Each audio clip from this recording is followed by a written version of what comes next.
on my own Twitch channel after like a year of being off. Hello, how you all doing? Welcome to the Dicecream Twitch channel. Welcome to War of the Realms, our sequel campaign. Thank you all so much for being here. I am beyond excited. Look at all these. I don't know if it's this side or that side. I think it's this side. Look at all these awesome people that are here with me. Wow, look at them all. They're so fucking pretty and beautiful and so talented and amazing. Oh my God. Thank you all so much for being here. We are so excited to get started. This has been a long time in the works. This is a sequel to Beyond the Realms for all of you that watched that campaign for almost 2 years. That we can homebrewed stuff, so much homebrewed stuff that I've been working on for so long with Jordy Rose to give this all to you. We are so freaking excited to be able to deliver this story. And I am not going to waste any more time. I'm going to give it over to the amazing creators here to introduce themselves so you get to know them. And then we'll dive right into our lovely story, everyone. So first up, we got Alec. Hello, everyone. I'm Alec, or Alec the Bard. I'm a TTRPG content creator, professional ballroom dancer, and showrunner over at Tales of Novum. And my favorite ice cream is chocolate chip cookie dough. Real. That's it. We're making that. Now everyone has to do that. That's the thing. And then add on to it. And then the third person has to say, okay. And up next, we got Chelsea. Hi, I'm Chelsea, aka Chelsea Bites. I love computers, but I let my geek leak out, and I like to roll dice too. I have hundreds of hours, not just on tabletop, but in Baldur's Gate. And yeah, what a time. But yeah, I'm gonna be playing a wonderfully terrifying cleric, and my favorite anything is crawfish.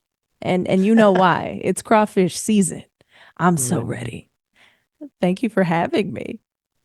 Thank you for being here. I'm so excited. All right, moving on right along. Vix. Hello, I'm Vixen. I also go by Valiant Fox on social medias and stuff. I'm a originally Skyrim cosplayer, but also originally I'm an actor of 16 years. So I haven't had the chance to play much D&D, but this is kind of my first chance to actually like play with friends and enjoy it. So, and my favorite ice cream is Oreo. Amazing. Thank you. They're also in my living room currently, right over there, visiting in town. So thank you for being here. All right. And up next, we got Christian. What's going on, everybody? I'm Christian, aka Mossy Socks. Usually on my social media platforms, I'm doing a lot of fantasy escapism content, and obviously D&D fits right up in that alleyway. So that's what we're here for today, and I'm very excited. In concerns to ice cream, though, man, I love a good coffee ice cream.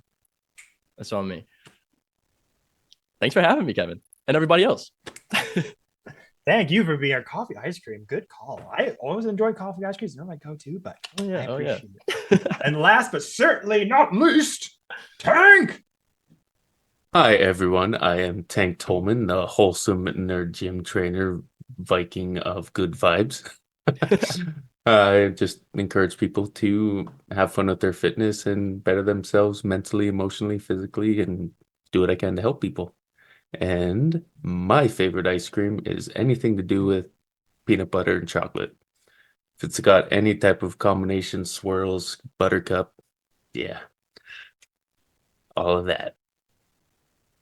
Amazing. And last but not least, Anastasia, introduce yourself. Hi, I thought I was going to say, did you forget about the most important in the house? I'm Anastasia, also known as Anastasia Rowland on TikTok. I actually just started making my book talk content, so hopefully that starts to go somewhere, but it's just been really fun because I've been an avid reader since I was a kid, and it's been really fun to just kind of make that something creative and funny. And I've been playing D&D for the better part of a decade, probably, super seriously, probably the past 2 years since Dice and I have been together. So super excited to be here today. My favorite ice cream is anything vegan. But specifically, there's this really great cinnamon swirl, oat-based, delicious, sugary, just can't get enough of it. Yeah, that would be my favorite. Thank you for doing this with me. And everyone in the chat, give all the emojis, all the claps for that freaking eyeshadow. I was hyping it up before we streamed. I'm hyping it up again. It is fucking beautiful. Look at that. Thank you. Just something I like threw on, had it in my closet waiting for this. All right. Well, we got our players introduced. You will be getting to know them very well throughout this campaign, but there's nothing else left to do, everyone. And I haven't said this in over like a year and a half. And it was my little thing that I did before we started stream. So I'm going to say it now. Grab your favorite drinks, grab your favorite sets of dice, and we will dive on in, everyone, into the very first session of War of the Realms. Heavy footfalls echo through a narrow chamber of an ancient sandstone. An arrow whistles past, shattering against a wall as a purple-robed figure races forward. Turning a corner, he quickly motions in the air, summoning a spectral shield just in time for an explosion to throw him off his feet. As he clatters to the ground, a pair of primeval stone tablets spill forth, and his robe opens to reveal a set of elaborate gold ornament that cover his hands, ribs, and neckline. He snatches the tablets and rushes further into the temple as an encroaching group of green-cloaked figures desperately fight their way through his ward. The room opens to a small circular patch of dusty ground. The robed figure kneels carefully, placing the two tablets into the dirt before weaving an intricate arcane sigil above them. A loud crash, and his pursuers are upon him. But it's too late. Beyond death lies a new beginning. Beyond mortality lies a new dawn. The end is but a prologue to a new story. Beyond death, a new adventure awaits. As the golden-laid figure, robed in his tattered clothes, smiles, he raises his hands forth as pulsing energy singes off of him, and the ceilings above the rock walls and of over-entombing pyramids begin to fall as his skin begins to cinch and dry. The last of his eyes go black, and the light falls to nothing.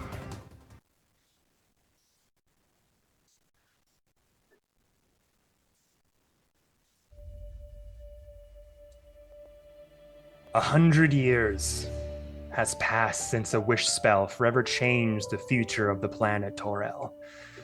During that century, a new island continent rose from the depths of the trackless sea, bringing with it heavy clouds that never seemed to move above its shores.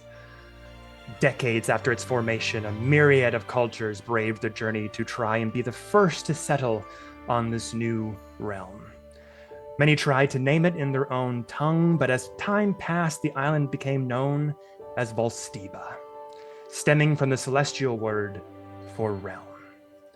For a new land, Volstiba was full of possibility and hope for most, and escape for some. A place to claim, call their own, or simply find solace outside the established realm. And as more people flocked to the continent, cities began to arise. The dwarves boarded sky ships and founded their calling above, forming the Sky-forged dominion in the clouds. There they found all new hidden minerals to mine and forge with. Under the perpetual cloud cover, the Drow created the Onyx Kingdom, with a city bathed in everlasting moonlight, for them to enjoy without retreating underground as they once did in Faerun.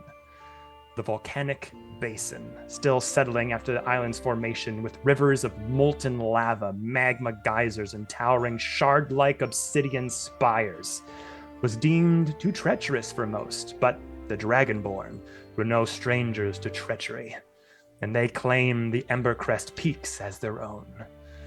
The humans found themselves creating settlements on sprawling plains and rugged mountains and quickly formed the Martial Empire, where soldiers, aristocrats, and those wanting a new chance at life were given their opportunity.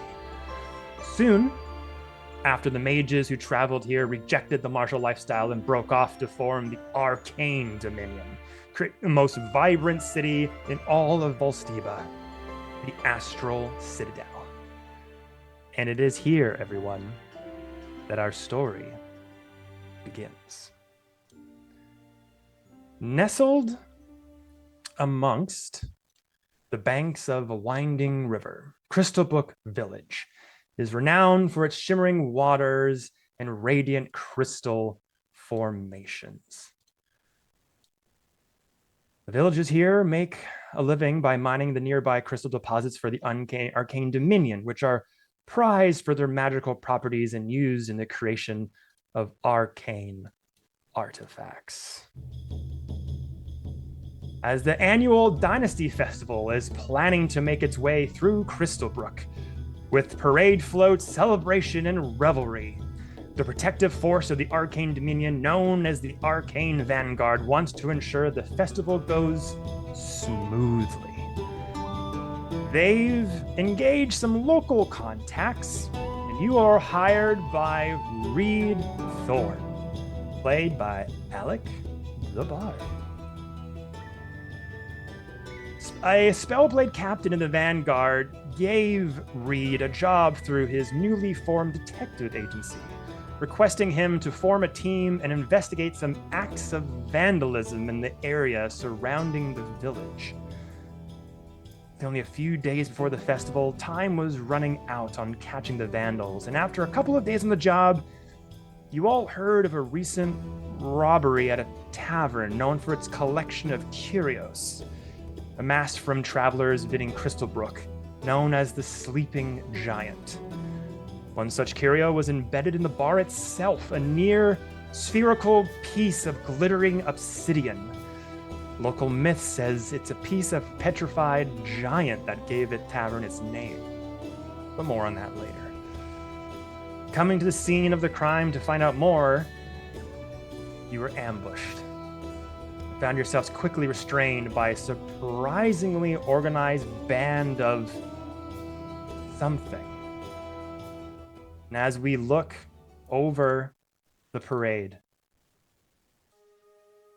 and begin to go over the celebration and the confetti lining the streets and the various parades of visages of the Arcane's dominions and their victories over these past 100 years, we go past the main busy streets, off the beaten path to the Sleeping Giant Tavern as the camera goes down past the dilapidated roof into the middle of the tavern as the camera superimposes itself over a large fist, hitting someone directly in the jaw. I would like all of you to roll me a d20. Straight d20, no modifiers. Oh, jeez.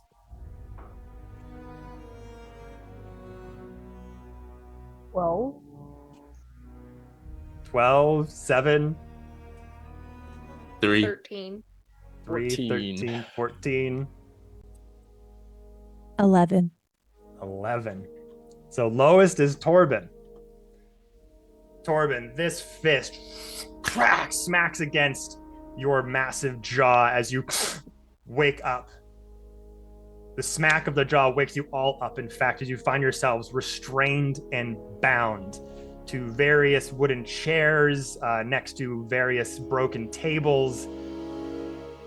Some of you restrained with just crude leather that's lashed on with like crude nails that have been bent to cinch in a bit further into the wooden chairs. Some of you are just tied on with various ropes that seem to be tied on with various knots of all different types, some a bit looser and some a bit tighter than others. It's a bit of a chaotic situation. But as you all wake up, you look around and you see broken chairs. You see graffiti of some kind.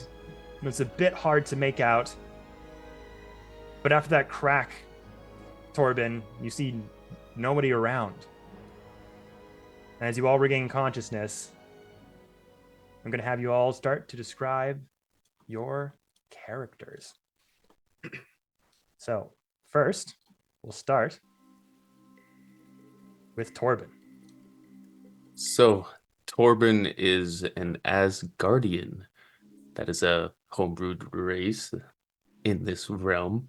Asgardians are larger than humans and live longer than humans, comparable to dwarves. So he is 7'4" and 345 pounds. It's basically built like a strong man, or like Hafthor Bjornsson, to give you a visual, with my face. He's bald, has a blonde reddish beard, some gray highlights. He's a little bit middle-aged when it comes to the Asgardians' lifetime. He's adorned in leather armor. He normally would have his blunt weapons of choice, but I'm guessing they aren't at hand at the moment. Big two-handed maul in the shape of Dragon's Tooth and Warhammer and Shield. And just calm complexion despite being hit in the face. He's fine. He's been through rigorous training, growing up through the Asgardian Protectorate, which is like the Marines of the Asgard race. So he's seasoned in this, and he's just taking in his surroundings and seeing what he can do. Awesome. That was great. Yeah, so you get smacked in the jaw. You're kind of the first one to wake up. And you're like, ugh!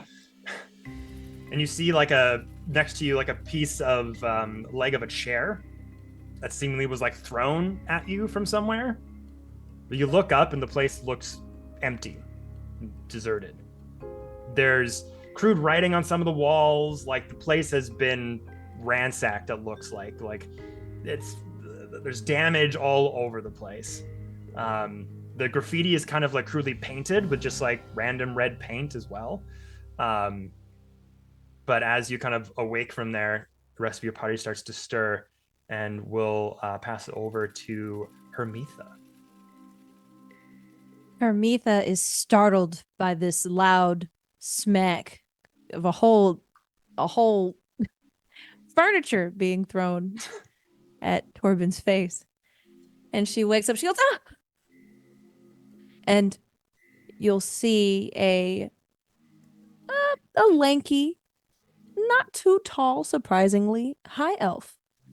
And of course, she doesn't have the best, most efficient armor, but it is the finest armor she could find. You could tell she spends a lot of time making it look pretty, because Hermitha is a very much a prep girl. She left her home without her family knowing that she was going to go, just to catch a taste of adventure and to show that she could, to be independent, because she's a young high elf. She's like 90 years old. So yeah, honestly, just a teen. Kind of shook that she's here. And she's wearing some nice padded armor. She's adorned it with, the nature around her, because they're still very connected to nature back home. And I'm assuming she doesn't have her stuff. But nice, beautiful, beautiful tanned skin. Very, very like this bluish, blackish hair. She's gorgeous. I love her so much. I'd take her to the library. I think that's the best date location she'd have. That's her locale. Let's go get coffee at the library. I want character art, please. Thank you. That would be amazing. Yeah, right now for the game, everybody, we're just using tokens from one show that we played as prep for this. So once we get character art going in, we're going to make custom tokens for everybody, and we cannot wait. But that description, mwah, love that. And yes, your equipment, weapons, and everything are not on you. Your armor still attached, obviously, but any swords, daggers, things like that, you look around and they have been taken from you. Moving on over to Vix. So Urala is a little bit of a lanky, she's a little bit long. She's about 7.5 feet tall, and she's just stretched. There's not a lot of muscle on the chicken wing. She's a little bit long. And her skin is a greenish color. It's a little bit between the green and yellow shades for Gith. She looks like a Githzerai, is dressed like a Githzerai, and behaves like a Githzerai, but was born a Githyanki. So she's a little bit stirred. She's a little bit like, where am I? She was raised in pretty brutal areas, so she's not super shaken by the fact that she's kidnapped, but she's very like, no. She has a couple of piercings. She has a lip piercing and a nose piercing, and then her ears are covered in jewelry. She likes jewelry a lot. She's wearing a purpley blue kind of full body suit that looks like velvety, but not like useful. It's not very padded. But underneath that, around her rib cage, she's wearing a half like bodice that's in a Baroque style and is purple and silver and has weird like tentacle looking things and eyes on it. And she just kind of doesn't talk about why it looks like.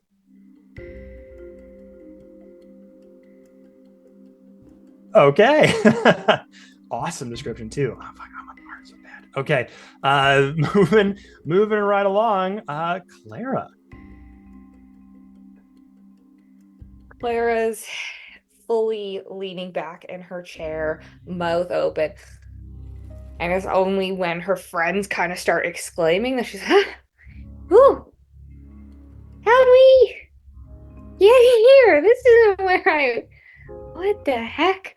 And she doesn't sound frightened, just a little confused. But what you see is, compared to all these really tall and lanky and thin creatures around her, you have this tiny, squat, little blue Aarakocra bird. The majority of her plumage is blue. That's kind of what her face and her body is down through her arms. And then as we get to her wings, it becomes the most magnificent rainbow you've ever seen, with the deepest reds and vibrant orange and yellow into green.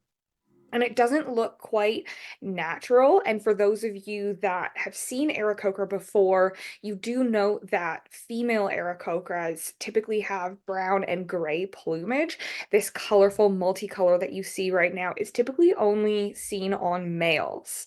Her armor itself, you almost can't tell where armor starts and nature begins. So she's got giant pieces of bark across her chest, strapped with vines over to like a giant mushroom cap on the other side, and mushroom caps on the sleeves with like the gills hanging down across, and then vines winding their way down their arm to gauntlets at their hands. And you can't tell if it was made that way, if it grew on her. It's very intertwined in and amongst her feathers.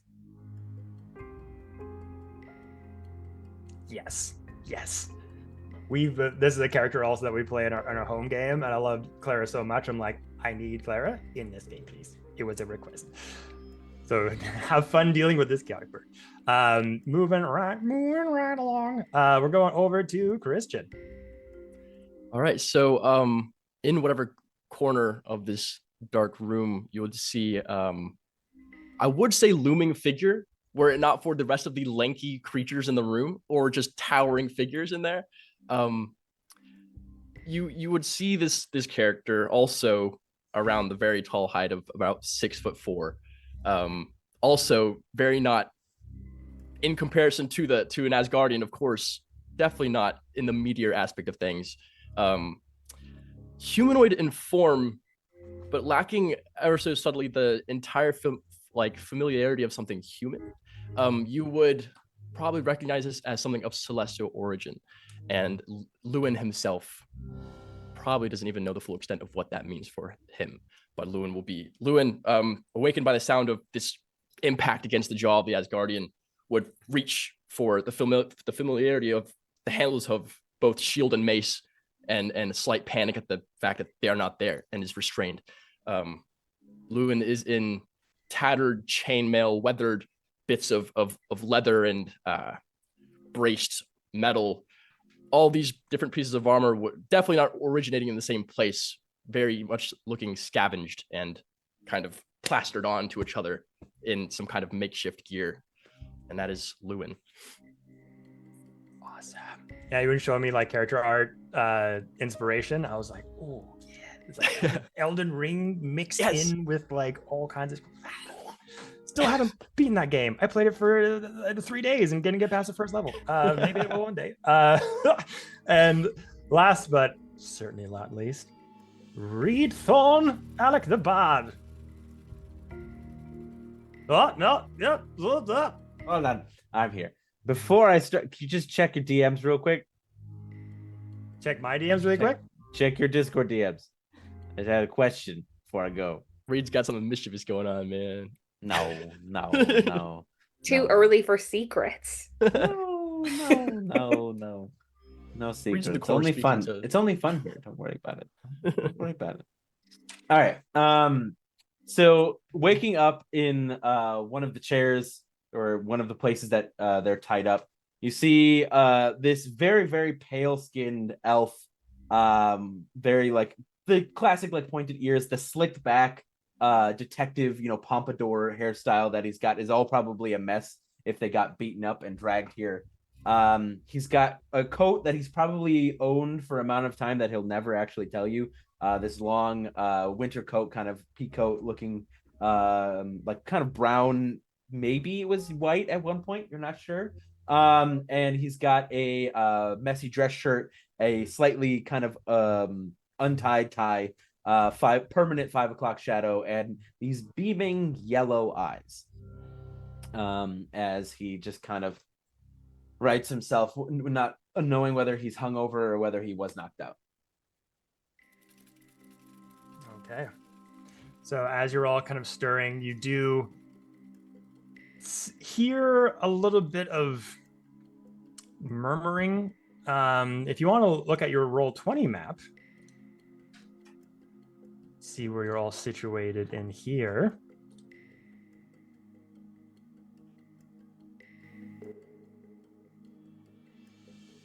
We've got Torben kind of tied up in the middle of the tavern here in the Sleeping Giant due to his large size. Like I said, there were some restraints that were kind of like tied up with many different knots that were all kind of like chaotic and complicated. Much like someone like told you like, do like a boat knot and like clearly did not know how to do any knot. So they just like scrambled a lot of things, like mixing a bunch of iPhone calls together and like that worked. Yeah. And for Torben being so big, like ripped leather straps that were kind of just tied around him, but tied around all the legs of the table that he's in front of, and just like cinched on with like a nail here and there just to keep it tight from his large frame. Very crudely done for restraints, but seemingly is holding you in place. After a little bit of scrounging around, do any of you say anything? What would you all like to do? What's going on? Unhand me this instant. And I just shimmy in the chair. If you look at my ropes, it's almost like they didn't even bother to really fully tie them because I still cannot break out. Help! Help, please! Please help me! Oh, it's digging into my arms. Do we know, do we remember who the people were that attacked us or what they looked like? So you've been in this the Crystal Cloak Village for a little while now. You've been hearing stories of vandals going around to various areas in the village and causing a bit of chaos. You remember hearing that like this group went around, smashed like a well winch before fleeing. One of them stole a cornerstone of a building, causing it to tilt. Another one seemingly desecrated a shrine of luck to some local deities here. And the sort of last clue you heard of was, there was graffiti done and damage done to one of the local taverns. And something might have been lost. So this was the first place you went. And the first person to get knocked out was Torben. And all of you at once just kind of got like blindsided. The last thing you remember seeing is a green flash. And then it just went black. Okay. What side of my face got hit? The right side here. So I'm gonna be scanning the right side of the room as I'm like testing the bindings and seeing if they're loose or if there's any weakness in them, just kind of shifting about but not making it obvious. Yeah. I'll have you roll me a perception check to see if you can see anything unusual in the room, and then roll me an investigation check, see if you can kind of like figure out if you can shimmy out of here, or strength as well. You could just try to break yourself out. So that's a 9 for perception.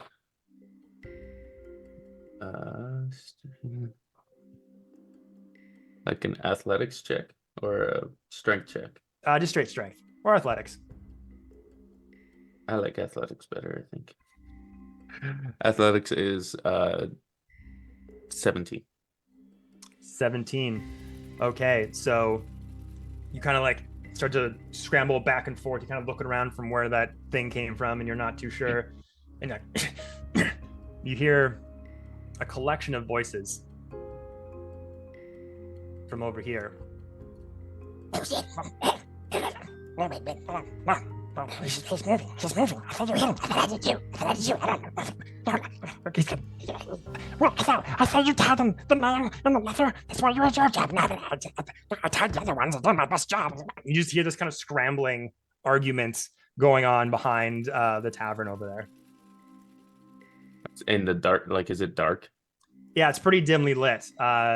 Inside of here, it is day, but it's kind of one of those blackout tavern curtain type situations where nobody wants light to come in here no matter what time of day it is, so people can come in here first thing in the morning, have their drinks, and just get lost inside of here. But it is a bit dimly lit, but there are some lanterns kind of lit up inside of here, but some of them have been broken as well, so it's just like the light in here is just not that great. And with that strength check, did I figure out if these bindings were good or not, or if I could get out? You feel like, yeah, so you feel like kind of struggling, like as you kind of like put your arm forward, one of the crudely bent sort of nails kind of pulls forward a little bit. So you feel like if you wanted to, you could kind of spring forward. But it's up to you if you want to do that now or you want to like just have that knowledge and stay in place. I'll just have that knowledge, and I'll just kind of like look over to Luane because he's in front, and I'll just give him a wink. I'll silently regard Torben as understood. While restrained, I'll look over to Reed and go, Reed, where are we? What happened? Yes, where are we? I think we got knocked out by the looks of it. Is this the tavern we came to investigate? Yes. Yeah, the sleeping giant. Well, we're still in the sleeping giant. Y'all remember anything? I just remember seeing green. Reed. It was green. They double-crossed us with that green flash or whatever that was. But do you hear something over there? It sounds like somebody's talking. Are they here? Are they big? No. Oh, thank God. Yes. They're very big. Shut You up. What don't the fuck are you sound doing? big. What do you Get want? out here. Show yourself. Roll me a persuasion check, Armita. I'll try. Let's see what we got. All right, a 16. 16. What else though? Okay. You know it's rude. I'm sure your mother wouldn't approve of this. You see 4 large green heads with pointed ears and sharp chins just slowly kind of poke their heads up and go. Oh, right. Right. You know, you're welcome to stay where you like. You can stay right there. Just don't come any closer. Don't come any closer. But if you don't mind, what are you doing here? Yeah. And they all start to leap over one at a time. Oh, God. And what you're looking at are goblins, right? Okay. But they don't look like an average goblin. You know, they're not very crudely dressed, just grabbing scraps of whatever they can kind of put on themselves, made of bone or leather or hide of any kind. They I'm seemingly are sure. wearing like wraps around their feet, around their hands. They have like sort of leather hide armor almost that's coming up to here. Various bands and everything. Wow. I too struggle to dress myself in the morning. Huh? If you could kindly untie us, please. We mean you no harm as of Why? yet. Why were you here? I turn to y'all wildly and say, why were we here? We were investigating. That's a different accent. We were investigating some graffiti that was done around here, some vandalism, which is why we are here. Why did you attack us? That's the better question. Ragnar! And you hear just one of them call to the back. And again, you hear a loud footfalls kind of coming out from the back pantry area here. And you see a glowing light appear out from underneath the wooden door. And as this figure starts to approach, the footfalls get a bit louder and louder, and the door kind of swings open, and you see another goblin wearing extremely high platform shoes, like big, chunky leather platform shoes that makes them like these goblins are pushing like 4 feet. This guy's like 5'6" or so. He comes out and he's like, They're awake. Perfect.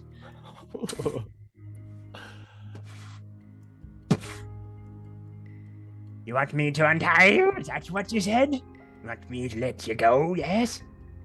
That and you better explain yourself why you attacked us and tied us up. Explain myself. You explain yourself. You're trespassing on property. Well, I am a detective, and these here are my compatriots helping me solve a case. So we are law enforcement.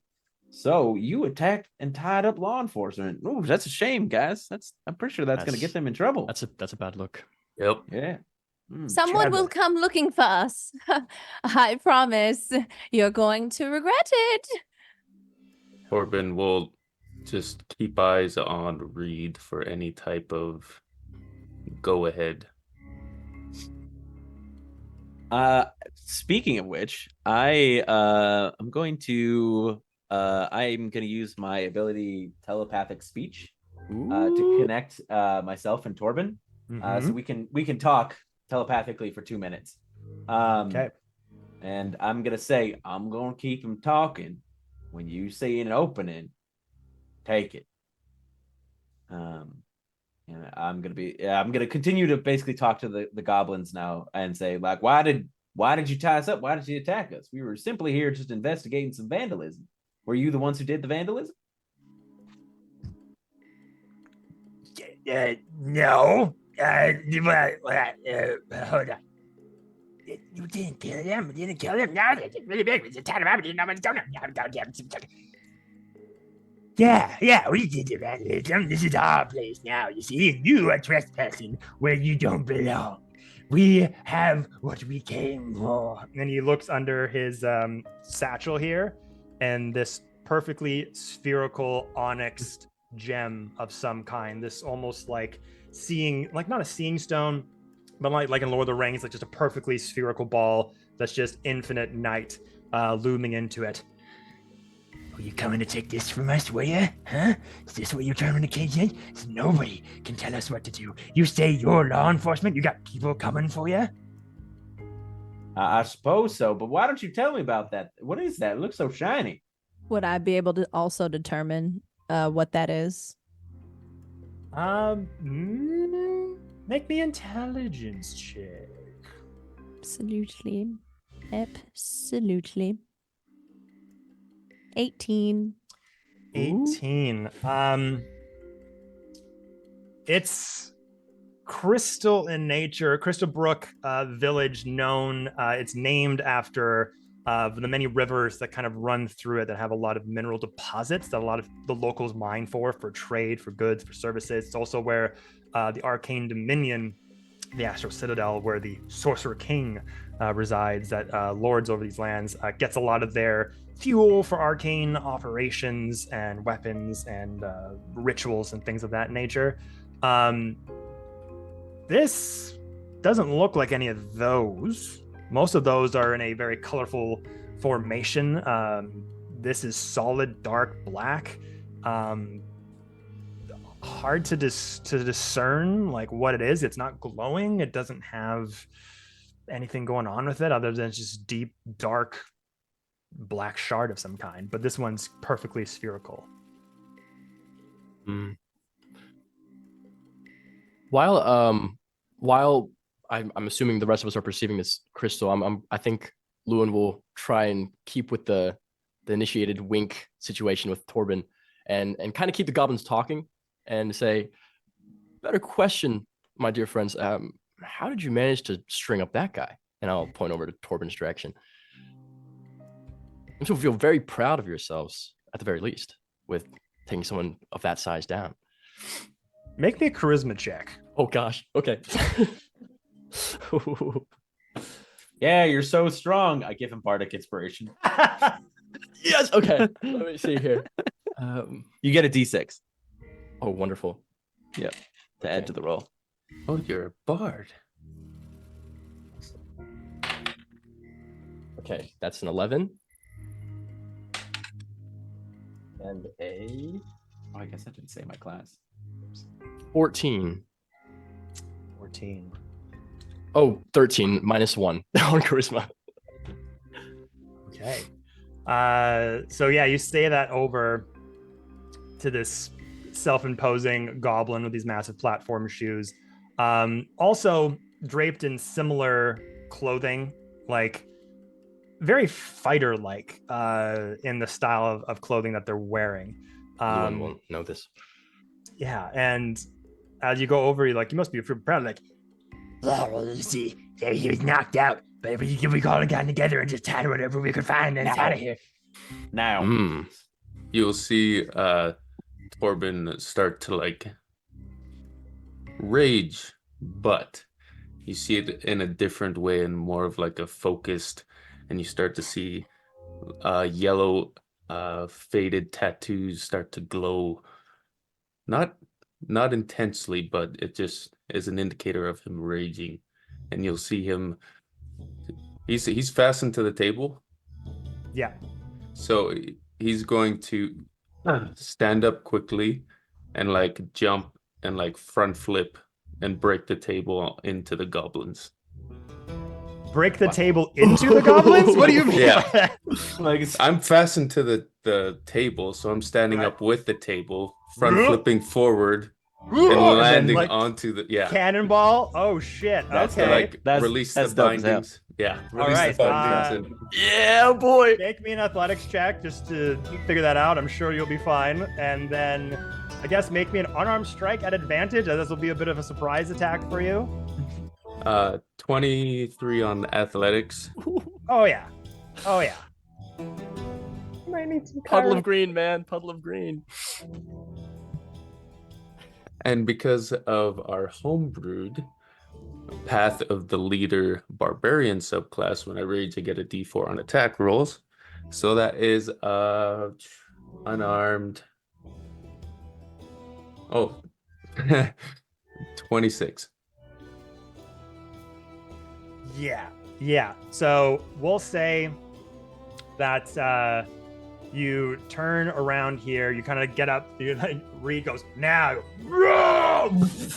just cannonball yourself with the table, smash into these goblins here. I'll say the brunt of the damage goes into this one.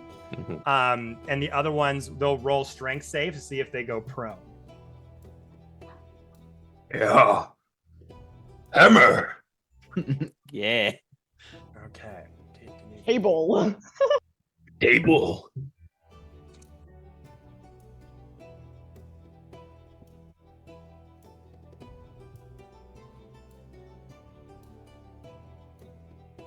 Damn. Okay. So one goes prone, the other just smack against the bar top, bit dazed, but they're still able to hang on from the sheer impact.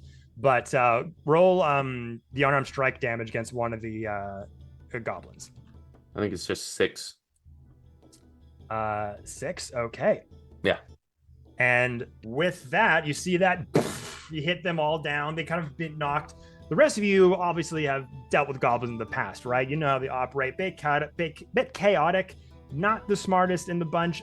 Some of them a bit more trained than others. But as soon as that smack hits them, that other goblin with the big platform shoes just get them! And the rest of them kind of, after being dazed, kind of look up and you see all of their eyes go boom, boom, boom, boom, boom, boom, all go bright green, and almost like a Hulk-like concoction goes through their muscles as they get more and more just veiny, and muscles, just tissue fiber just bulk up, and the veins amongst their skin just grows bright neon green, and they just take a stance, and this green glow goes around the goblin with the platform shoes. And we're gonna roll initiative now. Woo! For those of you watching for the first time, we do initiative a little bit differently here. It's a bit of a homebrew roll that we played in our one-shot prep, and everyone really liked it. So we decided to go with it for the campaign. So basically what's going to happen is, I think probably Torben in this case will roll initiative for the party against the DM's initiative. No mods or anything, just a straight D20 roll. Highest goes first. If the party goes first, they all get to strategize and go at the same time. Alternatively, when it's the DM's turn, the DM gets to throw all their guys all at once, and just creates more fun, more strategy could be involved, and less waiting time for us and the viewer at home. So, with that, Tank. Before we go into combat, Yes. just for Clara, she hasn't really said much this whole time, and not knowing Reed that well, they've worked together a little bit, but they're not super friendly the way that like Clara and potentially Torben are, and maybe some of these other companions. Can I make an insight check on Reed to see how surprised he seemed that we were like tied up? Like, was he in on it? Was he the one that turned us in?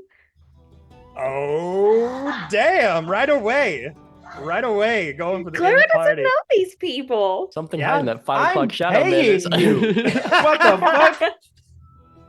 Maybe they're paying you more to turn us in. Yeah, roll. I guess you can roll insight. There's not much to go on, but you can Okay, it go was a off 5. Yeah, not much to go on, unfortunately. Reed, do you have anything to add to that? No, I mean, I guess the best way, like, you've seen him hungover or waking up before, it's pretty much the same thing. So like he's always surprised waking up because he may not know where he's gonna end up the next day. Fair. All right. So with that, roll off. No, it's cocked. 19. 20. Let's go. God damn. Thank fuck. Yeah, I was like, oh shit, this is gonna be awesome. That's the one to do it.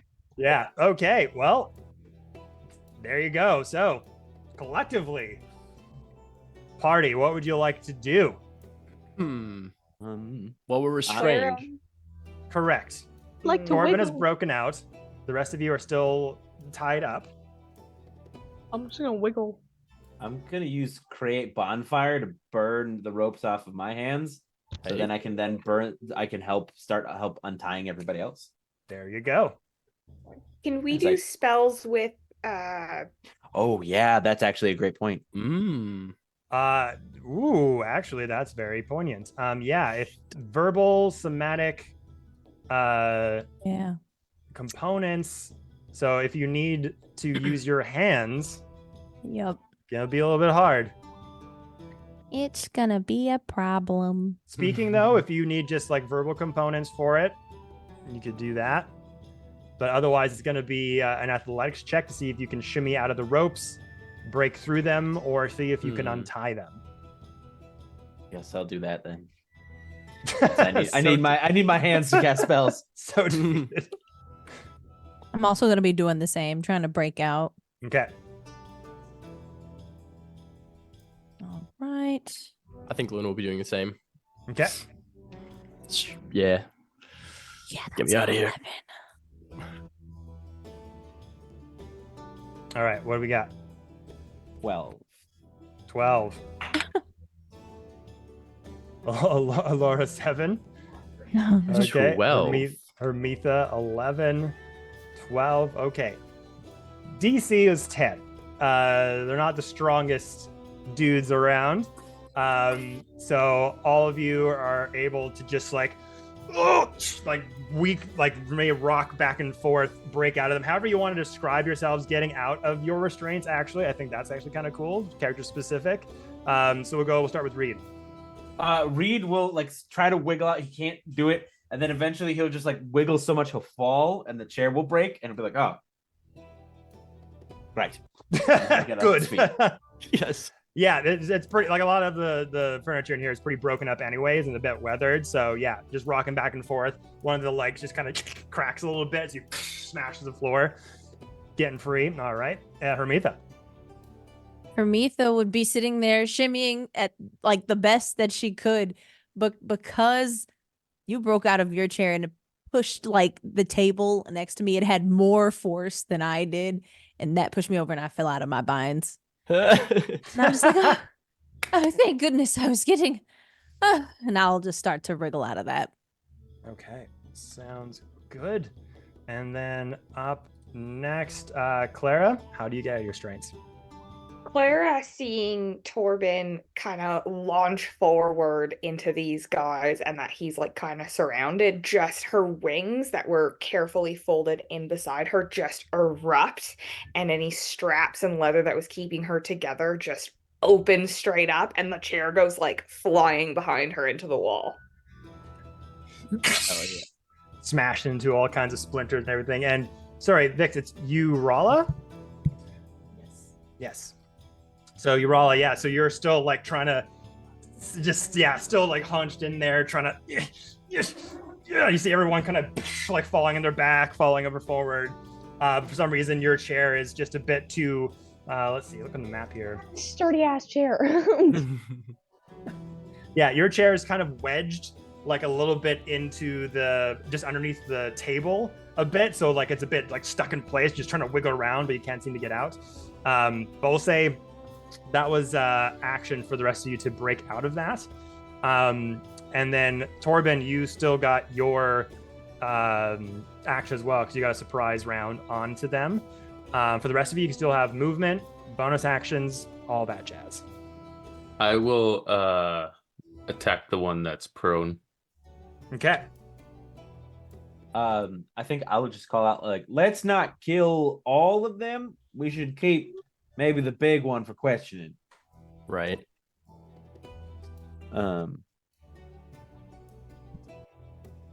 Yeah, I've got reckless attack. So that is 17 to hit. Oh, that hits. Yeah. But as you're just hitting with your fist, right? Just Yeah. Yeah. You'll notice that the hide that you're hitting is a bit tough. They're not just wearing loincloths or anything, just scraps that they just found around. It's pretty well made. And also their skin is a bit tougher than other goblins you might have dealt with. The iridescent green veins that are aligning their muscle fibers that just makes them just a bit more rippled up. Just this is instead of just hitting a squishy goblin, it's just a tough piece of meat. But still, you feel a bone crack as you cinch in right into the rib. Roll damage. It's flat 6, so Six? plus 8. No, plus 2. So the last one was 8 damage. This one's 8 damage again. Okay, good to know. So this is the same one that you hit initially. That went prone as well. Let me just So the first one was it's 8 damage altogether. Yeah. So 16 total from the 2 smashes. Okay. And you'll see Torben throw with his left hand, and he's kind of like holding his right arm to his side as he takes that hammer fist to his face. So the guy that you're going to hit prone is just right here. And we'll just put a little, where was he at? A little prone token on him. Bam, right there. So you kind of Very leap nice. on. The table splits all over the place. Knocked down. You just see him down there, smashing in the ribs.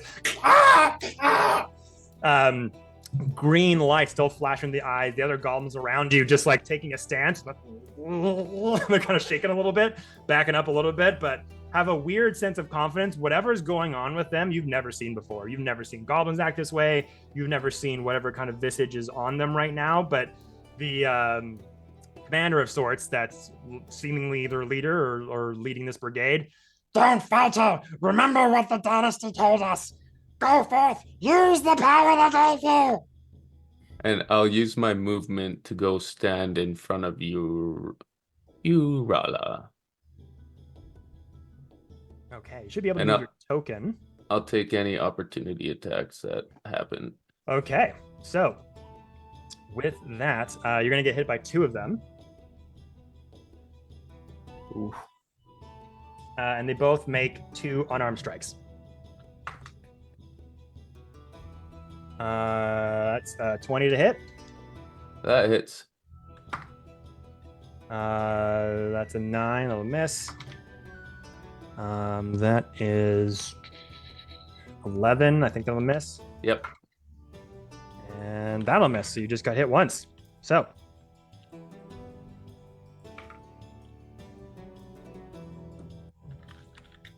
Seven bludgeoning. Ooh. Reduced in half. Yeah, and only 1 psychic damage. But you feel as the goblins kind of start to like grab you, you're able to just kind of shake them off, and one just hits you in the side, sort of in the bicep area, just like with a right hook, and you kind of shrug it off a little bit because you've got a direction you're going into, but almost like being injected with like a muscle relaxant of some kind. You just feel it pulse through your muscle fiber and kind of just surges through you, and almost like a wave of energy. That green pulsing kind of shoots up your neck and just gives you like a splitting migraine for a second as you kind of just falter for a bit. Again, never seen a goblin do that before. I'm trying to move my guy and it's not moving. What? Absurd. That's controlled by tank. Do. Do I like? How do I just click and drag him, or You should be able to. This is peculiar. No Tank, problem. make sure that your cursor is selected on the left-hand panel of the that did it? roll 20. Yeah. There we go. There you go. Right there, Play with the Oh. coach. right there. There you go. So after that, they try to restrain you. Can't do it. You march forward. Anything else that the rest of you would like to try to do? Does Torben look damaged at all from when that club struck him?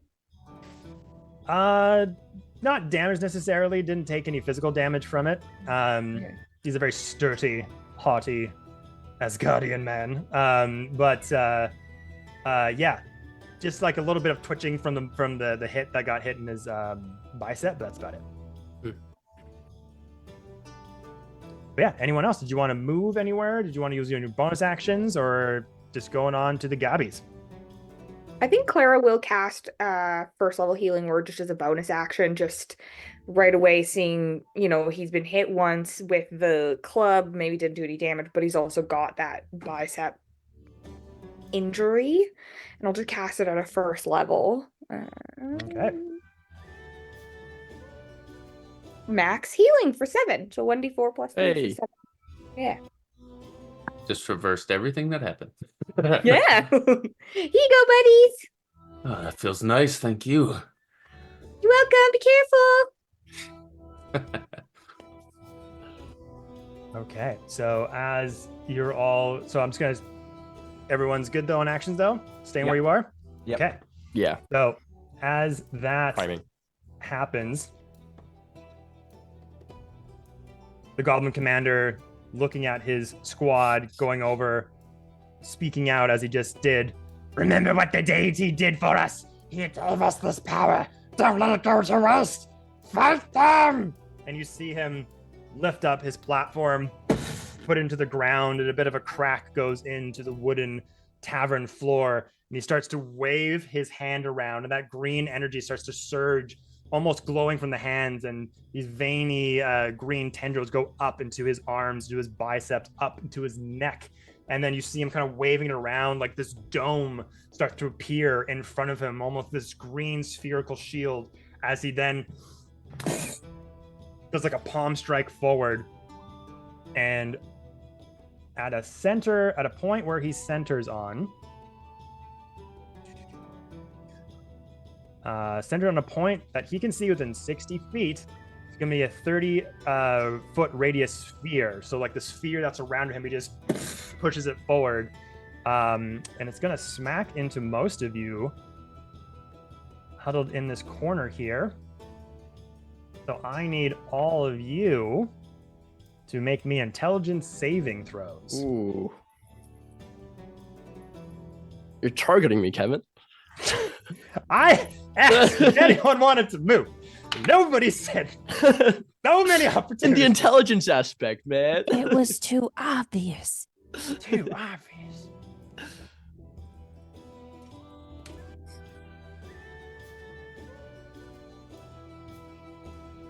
Okay, so DC is going to be 13 for this one, my everyone. God. So Ormitha, 21, Reed, 16, Lewin, 12, Clara, 16.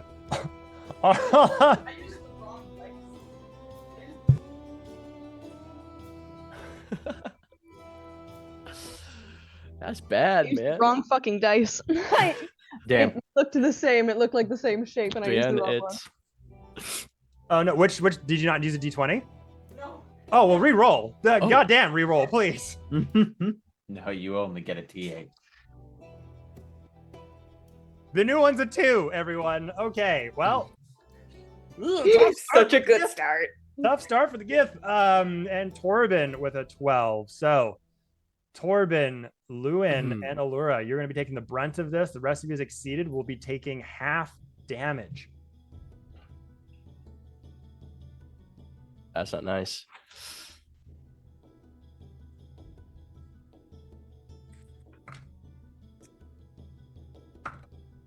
My God, 2 1s.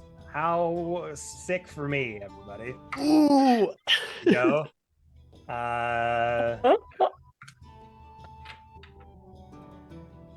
right. Yeah, sure, cool. 3 1s on the D6. That's super Now great you for know me. how it feels.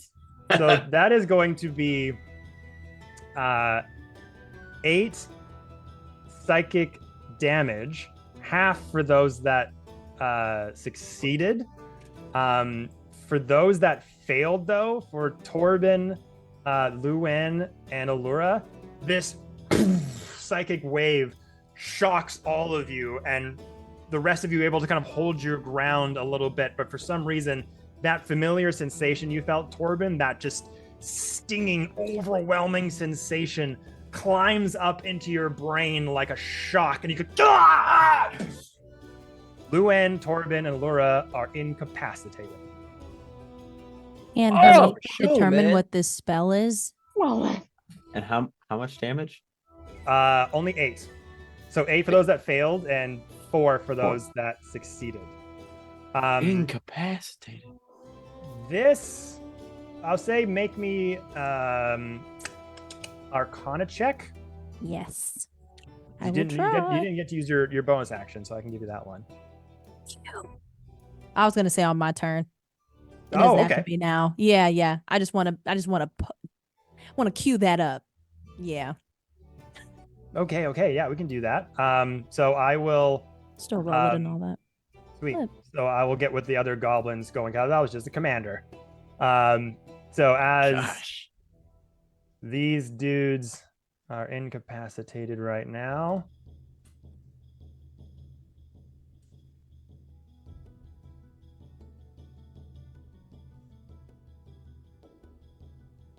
So they will need to be woken up or use their action to get up. Okay, so as it happens, the goblins start to run over.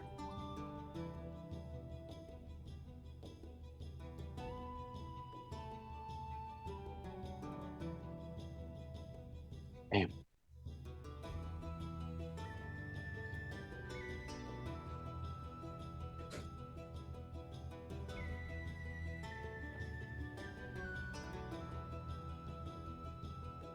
And this guy's going to use his movement, half his movement to get up.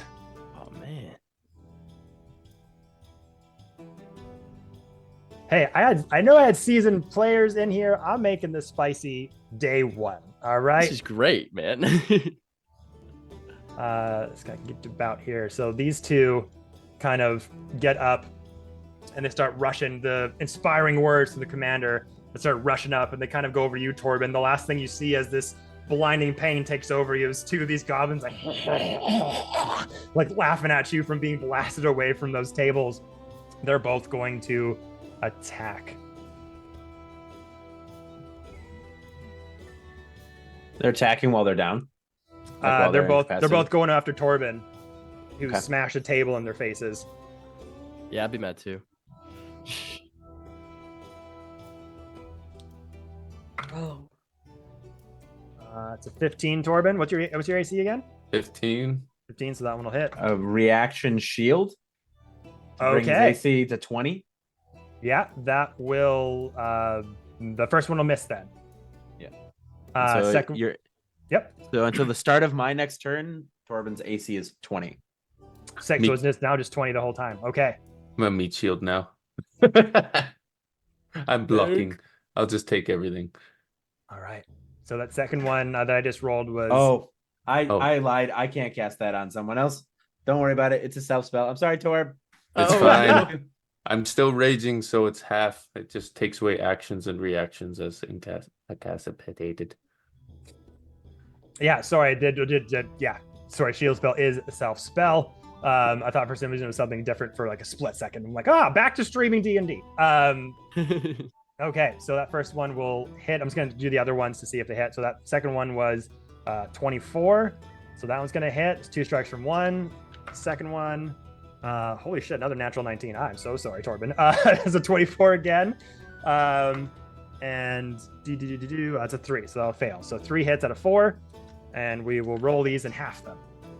Or at least half the bludgeoning damage, because the psychic damage will still go through.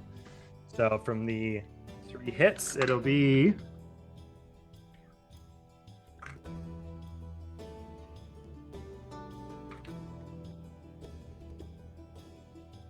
17 bludgeoning damage halved.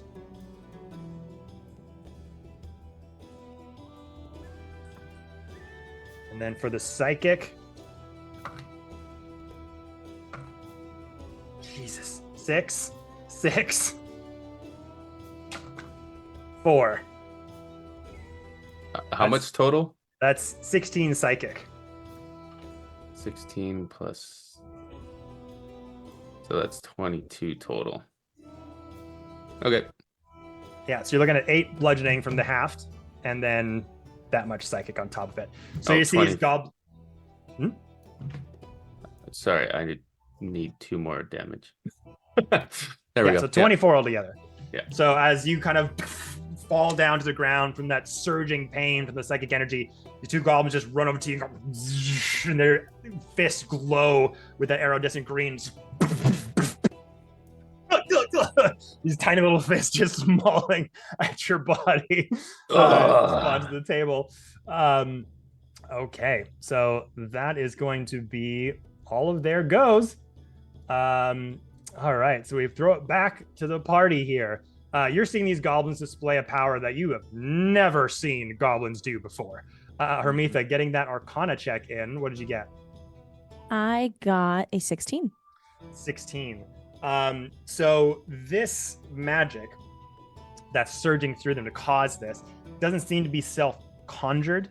doesn't appear to be coming from them, but more so through them. This energy, this whatever it is, has been put onto them. Someone has given this to them. Oh, would I be able to discern if it's like from, is it divine or is it just through like just regular item stuff? That is a lot harder to figure out. You could try to make another check if you'd like. Yes. I was going to. I'm asking so I can make another check on my next turn. You can, or you could you have your action and bonus action, so you could just give up the bonus action to do that if you like. Oh, lit. Okay, I will probably do that for the bonus. What would you like me to roll? Just roll another Arcana check. Got it. Oh, even better, a dirty 20. You.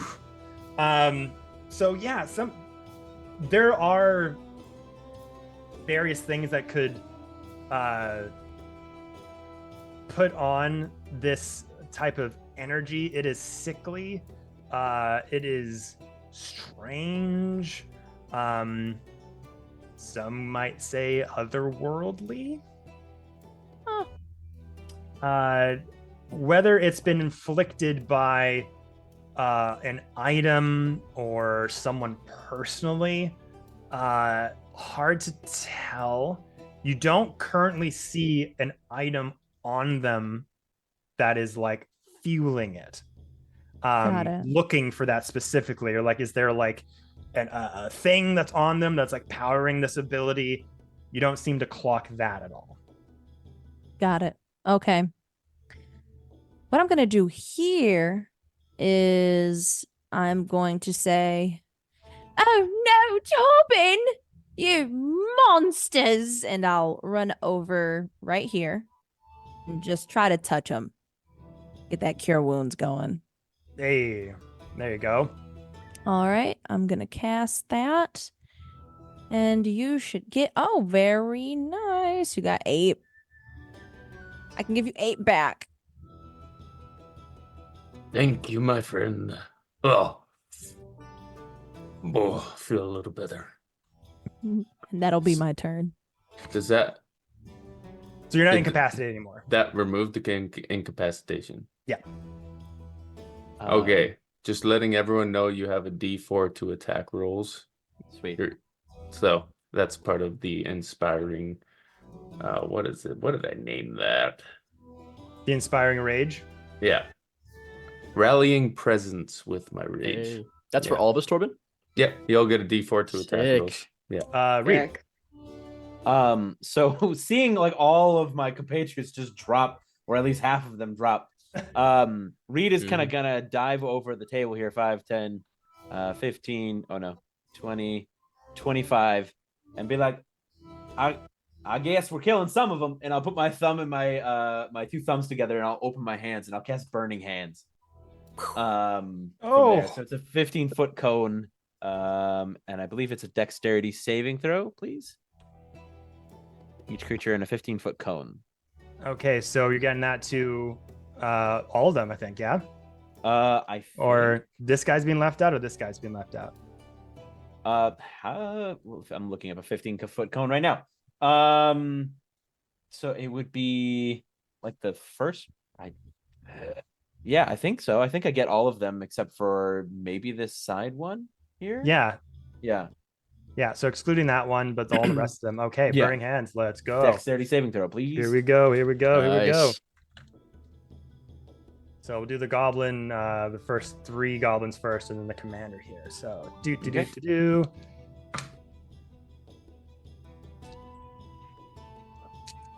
15, the first one. That'll pass. Jesus, I'm so sorry for those good rolls. Natural 17 on the second one. Ooh. How dare they? And another 12. So that's 15 for the third one. Okay, so they'll all take half damage. And then for the commander. Oh, yeah. Fail. 6. Let's go. Burn that sucker. So they will take half of 8, so they'll take 4 fire damage if they passed, and 8 if they failed. and any the fire ignites any flammable objects in the area that aren't being worn or carried. Oh, It it definitely does that. I basically tent my hands and unleash this torrent of flame in front of me. And I believe that will be all for me. Yeah, that's all for me. Okay. Okay, so as you reach out, your flame, the flame emits from your hands, just like a flamethrower, lighting it all around.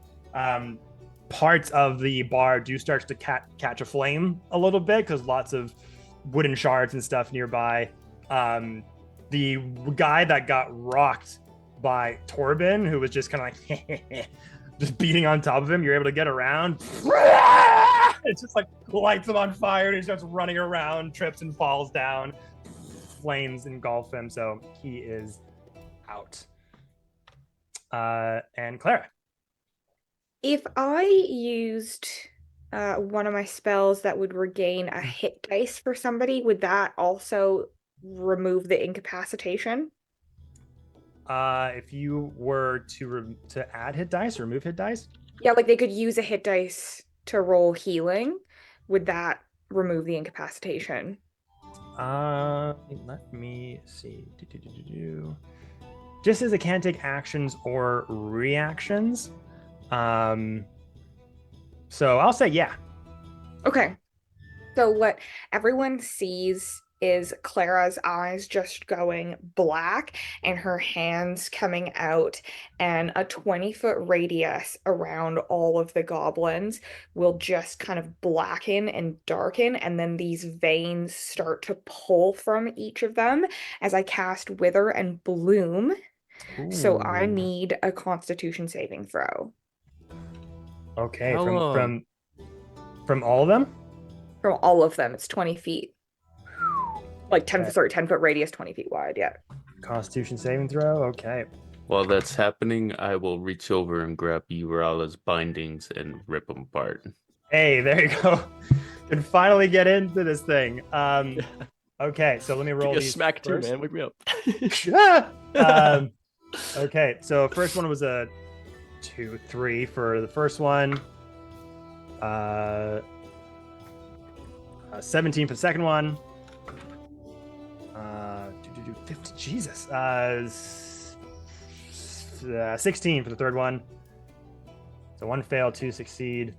And then for the commander, natural 19. Guys. Can I get some of these dice that you're using? What the fuck? Yo, okay, no. This is like Go steal them. I'm sorry. No, Beyond the Realms, I rolled shit. All the time. I'd make these big battles and just get fucked all the time. So the fact this is happening, like, I'm very happy. This will probably never happen again. But I'm having a good time right now. So yeah, 1 failed, but the rest do succeed. Then take half damage. Yeah, so the one that failed is 10 damage. The one that succeeded will do 5, and it's necrotic damage. However, as these tendrils kind of leech their life force out from all of them, and they kind of pool and coalesce around Lewin. Lewin, you can now spend 1 of your hit dice to regain hit points. So you roll it, whatever you get, add 5 to it, which is my spellcasting ability modifier. That is incredible. Yeah. Thank you, Clara. Okay. You're welcome. And Torben, roll that athletics check just to 26. break the bindings. 26. Oh yeah, easy, Yeah. easy. 3d10. Does that make her not incapacitated either? Does it like wake her up? It just says they can't take actions or reactions. You've broken the bindings. If you wanted to use a bonus action just to like wake them up, I'll let you do that. Yep, I'll do that. Wait. Get out of that trance, my friend. We need those fists. Can I like open my eyes and go like, where did the fire come from? When did the fire start? Why is there fire? Don't focus on that. Focus fists on goblins.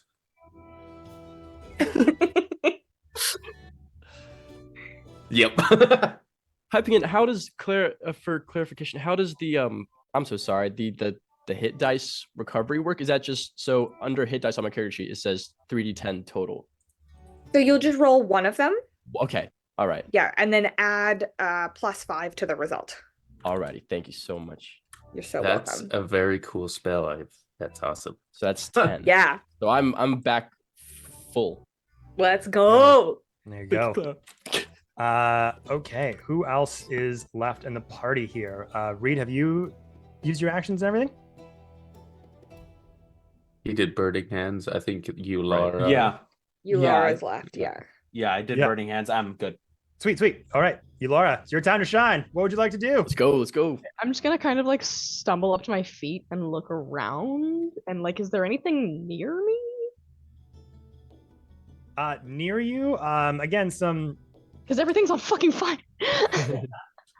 Well, everything's on fire, like over here, like Okay. near these goblins. It's starting to catch. It's not like lit a flame yet, but yeah, it's very much a situation of you were like, all right, can't get out of here. This green flash hits you again, knocked you out. You wake up and you see just like orange glow, not from some not very many feet away from you. But around you are like some cups for mead, some metal cups, plates, utensils, that kind of thing. The bench itself, the tables, the side tables, chairs. Okay, I think I'm just gonna kind of like back up and assess like what's going on and just kind of keep my fists in my pocket for now. Okay. You're able to do unarmed strikes as well. You could also run around and try to find out where your weapons are currently and try to get them for everybody. That's fair, actually. Yeah, I'm gonna look around and try to find weapons. Cause where's my stick? Sweet. So you've got you couldn't really see it, but when you came in, you do remember there was a door sort of off to the side over here. There's a door also going to the back where the goblin commander came through. So you could try to use your movement to kind of dash through. Is this dude on fire? This little side guy? Is he on fire? That was the one dude who was not on fire, That's actually. the one dude who was missed. So that's the one guy that's in my way. So if I go for that door, he's likely gonna try and stop me, I'm assuming. There would be opportunity attack. So if you tried to, because you can move through your allies, so you could move through Torben, try to take him out. If you went through these guys and then went here, there would be 3 opportunity attacks from you Okay. from here. But let's see if you. Yeah, I think I'll like go through Torben and try to knock this guy in the head and try to knock him backwards at least far enough that I can get to the door. Yeah, for sure. Go for it. So make me an unarmed strike. Okay. Let's...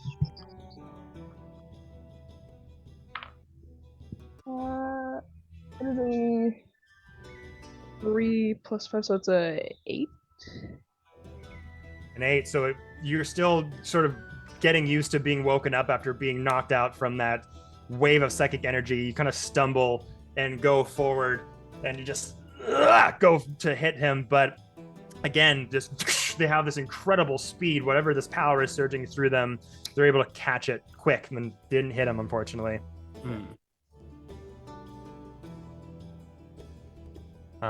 But if you've got no other bonus actions or actions you can use, Can I pull my foot out and try to trip him? So that he doesn't fucking punt me? that would have been an action, unfortunately, to try to push. Fury and of things like that. blows. Fury Oh, of that's blows. true. You are a monk? Yes. Yeah, true, actually. I need to read that. Yeah, I have a few different things, actually. Can I Draconic strike him? Yeah, it's an unarmed strike. You don't need a weapon to do that. You're a monk. Your fists are your weapons. I should probably use that. I'll try to Draconic strike him then. And you'll get more familiar with all your stuff too. You're all good, dude. Yeah. I have it like organized by Gith stuff, monk stuff, and dragon stuff. I've got like all 3 of my character sheets up here, man. You're all good. Shit. All Yeah. that Okay. stuff. So that's same D4. I think. for unarmed strike with Draconic Strike? Yeah, so I think you rolled a hit with it first. Okay. Yeah, so that's a 4. Sorry, not enough. Unfortunately, still like I'm using a D4, so I'm like, I don't know how I'm gonna. Roll your D20. yeah. Sorry, you're supposed to roll a D20. If you're rolling your D4 to hit, oh my god. Okay. We're learning. It's that's D&D. Yes! Yeah. That's about fucking time that it's a 20, but it's 20. Hey, There we go. Perfect. There It was you loading. go. It was loading. It was loading. Shit. Critical. Let's go. Yeah. Okay. So that's a 20. So then, I'll reroll. That is a 3 Double it. on the D4. Yeah, was it a natural 20? It landed on 20? Yes. Yeah, so you double the damage. So roll a D4 again. So 5. So 4 and then 5? No, 4 and then 2. So 4 and then 2. So 6. Yeah, okay, sweet. Plus Dex mod for damage. Yeah. Plus Dex is plus 3. So There we go. 6. 9. Okay. Oh. And what does Draconic Strike do? I think I can apply damage to that, actually. I'm fairly certain that I can. Yeah, I can choose the damage type. Fire seemed to hurt. I'm gonna say fire seems to fucking work, and we seem to be on that topic. Yeah, so I'll apply fire to that. Okay, brilliant. So yeah, you're kind of like making your way through. The flames are kind of starting to catch on to the rest of the tavern. You're just a bit dazed, knocked out. You kind of stumble through, kind of put your hand to your head, and the goblin like, and you go, fuck off. And they like just like reach your hand out and catch a bit of the flame, so it catches on your wraps. You hit straight in the head, hits him back a bit. Not taken out, but a severe like 3rd-degree burn grazed in the side of their head, hurting. And with that, I think, everybody, we're going to take our first break. It's around that time. Yeah, way to open with a bit of an explosion. Holy crap, what a A bit of an battle. explosion. A bit of a fire. My bad. A bit of a fight. So good. Table exploded. That was great. It did. That was dope. I can't wait to figure out what they were doing down here. It's gonna be Deity. fun. Gotta Right? finish him off. What the deity gave us. The deity. But yeah, everybody, thank you so much. We'll take like a quick 10-15 minute break and we'll be back. So don't go anywhere. See you soon. See you soon. Bye-bye. Yeah, D&D all night long. Hello, and we are back. Thank you for chilling out while we got some refreshments on snacks and drinks and all good stuff. Let's go back to the Gerblin fight, everybody. Gerblin. The Gerblin fight. Okay, so last we left off, I believe it was Aurora that went. And I think everyone had gone in the initiative order, if I'm correct. All right, so we going back to the Gerblins. I am going to roll something super quick to see if I get something back. Nope. You're all very lucky. Nice. Okay, so let's see.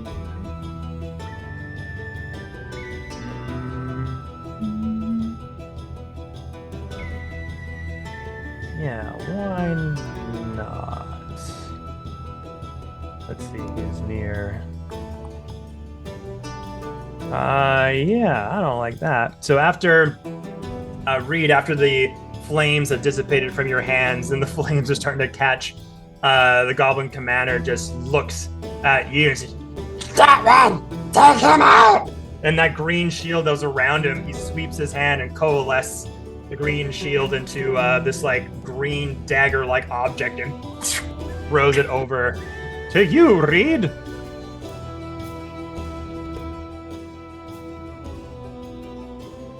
And that is going to be... God damn, another natural 15. 21 to hit. 21 to hit? Man. Shield won't save me. Damn. Damn. Yeah, that's the thing that happened. I don't think this will ever be as wow. Okay. I'll just dig it. Whoa, that's a 1 on the D4. So that's great. Oh wait, it's not a D4. Huh. Whoops. Sorry, Alec. Man. That's for something else. But I got a 1 again. And a 3. Okay. Fucking Jesus. Hit high. Ah, shit no. damage. So that's 8 points of psychic damage. Ow. And you have a -1 to the next attack roll or saving throw it makes before the end of the commander's turn. Rude. Next turn. Ew. So the blade just kind of just flies across the tabard, just hits into your like left pectoral, into your shoulder muscle there. Ugh, and just like green tendrils kind of singe and burn out through it. And that singeing, burning sensation in your head starts to take hold. But yeah, that's going to be its 10. And then we got the other gobbies who are around. Yeah, one of them dousing off the flame, just looking at you. You son of a... And it's going for 2 hits against Reed.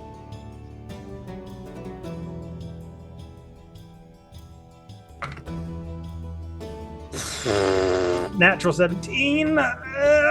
18. That's a 22 to hit. Fine. And another natural 7. I need to get a dice cam. Can those of you in their house check to see if they're weighted dice, please? This is ridiculous. I'm so fucking sorry. Weighted dice. Holy shit. Okay. You know what? I'm gonna use this from now on. I'm just gonna use this. I'm gonna give you guys a shot here because this is crazy. Wait. The first hit is gonna be 6 points of bludgeoning plus 3 points of psychic. And the second hit, again, 6 points of bludgeoning. I'm down. Oh! And 2 points of psychic. So you see Reed as they coalesce with the flames, the goblin just with this lit up green fist. 2 hits, 1 into the stomach, 1 into the heart. Fall down to the ground, unconscious. Oh. These goblins, by the way, are looking pretty fucking hurt. Like, it's not going to take much. But Okay.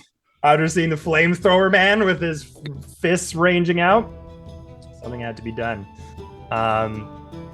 First KO. Okay. So after that, rocking up, got Skye going over here. After getting smacked in the head, this goblin's gonna get more into the fight here on either side of you. Actually, no, I want to stay right there. That's what I'll do. 2 hits over to Allura.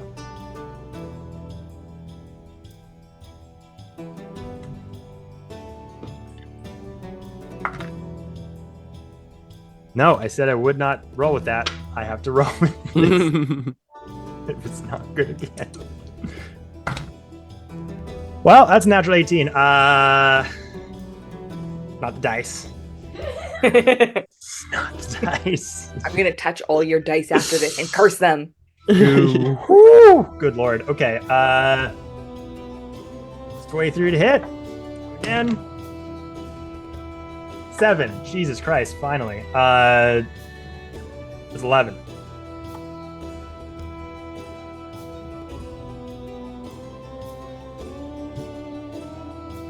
What does your AC there say, Allura? Oh, 11, like, you're not giving me 11 damage? No, this just rolled a hit. Okay, then no, get fucked. No, it's 15. No. Okay, great. So just the first one hits. I will use I'm very scared for me. I'll use my lookout ability for you, Lara. So I tell you to look out, and you add a D4 to your AC for that one attack. And Okay. it's one of my special maneuvers as a passive deleter barbarian. Okay, that adds 2, so I'm a 17 now. But if it doesn't work, you get to use your reaction to make an attack against the guy that attacked you. So that first attack was 23 as a natural 18, so it was like a 23 to hit. So Oh, I thought it was 18. Oh well. It was 18 to hit, Still like goes. flat plus Yeah. the mod. Okay. So but that would not have worked, so I guess the reaction still stands. Yeah, you can use your reaction to attack him because he hits you.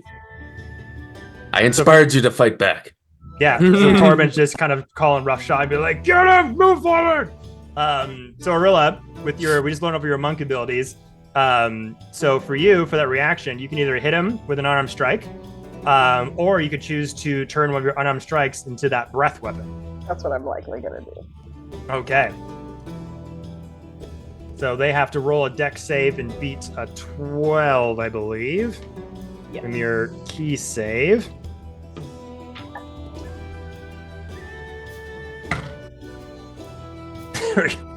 Fail, finally. So Thank roll God. your 2d4. Plus dex. Oh no, it's a breath weapon. Never mind. That is a 6. So keep in mind, a 4 and a 2. 6 points of damage. Okay. Yeah, we're all just throwing hands. Yeah. Bro, where are weapons at? I was trying to figure that out, but that You didn't work. were. Trying to get through. Kudos on that one. So you go up to, or so the goblin approaches you as he runs up, and you hit him from the side of the face with that hand that's on fire. He comes out. You see Reed crumple down, and so you need to figure this out. You KO. You need to find your weapons. You need to take control of the situation. It's getting out of hand, and you just kind of plant yourself, and you look like you're going in for another hit, and you kind of go right up to him, and he's like, just breathe. Burp his face. Just a cloud of flame through your mouth as his gift just exuberant amounts of flame and warmth burst out of your mouth, and he just falls down to the ground, Yes. skin bubbling, taken out. Yeah, let's As a go. gift, that's terrifying. As a reaction too, so he encouraged that. My goodness. Take him out. So that one went. That guy went. Said take him out, and I heard take him out. This goblin, the third one remaining in the initiative, just looks over as you torch his friend up in flame, and as they crumble to the ground, the skin begins to bubble and smoke kind of rises. That ethereal green sort of energy begins to lift, and almost like a mist just kind of evaporates in the air. The one beside just goes, snorkel! No! Snorkel! Reaches in behind you. He's gonna make 2 strikes on you here. Shit. A natural 2. Yeah. There we go. That's about time. About A time. natural Well, too late. 19. Fuck. Fuck. That has got to be the best attack streak I have ever gone on. That's fair. Jesus Christ. Okay, so that's going to be 6 points of bludgeoning Mm-hmm. and 4 points of psychic. Jeez. Ouch, You're up. ouch. Again, those green veins pumping through goes in, hit every hit just stinging and sending intense migraines of psychic energy up into the front brain part of your cortex, and just with every impact you see this green energy kind of expire. Wow, words. Radiate out as they just sort of infect your skin almost, and it causes a searing deep tissue pain with every smoking hit. Oh. But you've been used to this kind of training before from your past, so you're just it hits spikes for a moment, you just stand firm, plant your feet, and you know what to do. So after that, that's all my gobbies, I believe. So I pass it over to you, party. What would you like to do? Somebody want to go see if there's weapons? I was thinking of getting Reed. Can I go through my door? Yeah, well, we need to get Reed too. I can try and get Reed. As an Awesome Okay. I have healing hands. Once per long rest, so I I can hit love him with it. that. I love it. I'll focus on support. You guys smash. I want to move. I think I want to move here. And I want to use Gust. Just so I can at least get them off y'all for just a second so I don't have Very nice. a chance to do the full round. Sweet. Oh, it's a range. Okay, so it is a range. 30 feet. I just got to stay away from y'all, though. Because that would be bad. That would be... Right. It would be so bad. Everyone so if likes I'm here... Everyone likes an intro to the cartoon series where the party just like starts the first fight and they're just flumping over each other. And pushing each Whoa, other that along. happened to me. Straight up got gusted off of a ship. It was great. Oh, what? Loved it. Amazing. Okay. I think I want to do that, but I also want to... I've been dying to use Bless. Bless it up. We've known each other for a couple of days, so I'll bless y'all before I just get aggressive. I'll move here, and I think I can pick 3 people that in my sight of, I think in my line of sight. Let's see. Yeah. Range is 30 feet. Got it. And y'all just get you can roll a d4 and add the number to your attack roll or your saving throw. So if you have to do any other saves, hopefully not, y'all will be good. So you, Torben, and then I think Lewin, is this you? Yeah. Okay, and then why do they have an X directly? Are they just out? Downed. They're knocked out. Downed. Okay. If you're gonna Not pick for them long. up, Their alley. I'm gonna bless you too. All right, and that's my turn. I think you're too. Are you far away enough for Aurora? I think I can only pick 3 people. Correct. Right. Okay. Sweet. And Yeah, sorry. take it off Clara as well. Yeah, it's just those 3 nearest me. Okay. All right, go save them. All right. I think Lewin's going to. I mean, there's an Asgard in the front, kind of bridging that gap. So I think Lewin's going to use his size and kind of slide past him, get to Reed, and start to instinctually weave a healing hands onto Reed. Just move over like right there. Oh, right. Yes. Thank you. No problem. I start roll it. yelling. We can only heal you all so much. Start using your heads to throw things. Maybe not get in their faces. And yeah, that's what I'll say. There's a lot of things to throw around here. Can I go through this door that I was trying to get to? Yes, you can. How much HP do I get back? Oh, 2d4, Reed. Do you want me to roll that, or are you rolling it? How is that done? The caster, I'm assuming. Yeah. Okay, let me get that. That is 5. 2d4, 5. Yeah. Sweet. 2d4. Every bit counts. Yeah. Every bit Damn, counts. thank you. Oh, thank you very much. You're welcome, friend. Let's get back into it. Do I, since I'm just getting up from unconsciousness, I don't get an action, or do I get an action?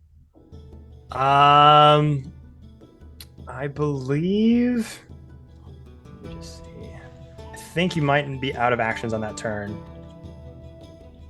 Giving Reed a good slap. Little slappy, make daddy happy. If I can't do an action, then what I'll do is I'll use my movement to disengage. So I don't get out of there. I'm getting the hell out of there. I'm gonna go 5, 10, and I'm just gonna sit back here and be like, I'm gonna just sit on this bench real quick. I'll be there in a second. As I like grab a beer or something from the table, just to nurse my jaw. From the but that's all I can do. That's what I'll do. Cool. Okay. And then Aurora, as you're gone to this room, Yeah. Seems to be what was left of like an office area for the establishment from the previous owner. And you do see all of your weapons kind of stashed over here, just in a big pile, just like swords, shields, some spell components, all of it just kind of like stashed over there. Is it in like a box? Like is it in like a crate kind of thing? They're all just kind of piled up on each other, so you can kind of go over and just like pick them all up one after another and just kind of like hand them over to everybody. Yeah, I'm just gonna start like sliding things out. Like I'm not gonna go to the door. I'm just gonna grab it and slide it and grab it and slide it. Ooh, I like that. Okay, make me make me an athletics check. Let's just see how far you can kind of toss things. What do I add to that? Your strength modifier. So fuck all. It's an 11. 11, still good enough. DC 10. So let's just say you kind of, if you're starting from here, what's your movement? I think it's probably 30. Yeah. 5, 10, 15, 20, 25, 30. You kind of get back to the entrance and just say like, everyone, I got him! You just toss them, slide them over. And we'll say with being the DC of 10, that they're now kind of spread out in this corner here. Nice.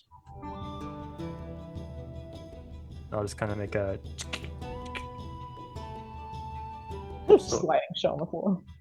A little whatever I just made backwards 4 is where the weapons are currently. I was here. Yes. So that's 5, 10. I can get. Is that how far is that? 20? Towards the weapons. 15. 15. Oh, great. I'm gonna go there and grab all my stuff. Sweet. Is it an action to equip it? We'll say bonus action. Okay, bonus action. I'll get my frickin' maul out, and you'll see he's holding it with his left hand, and he's gonna come around and swing at this guy here with a goading attack. Okay. All right, so I'm blessed. So, and this will be reckless. So that is that plus 2d4 because of inspired rage. So that is 24 to hit. Yeah, that'll hit. Okay, now 2d6. Ugh.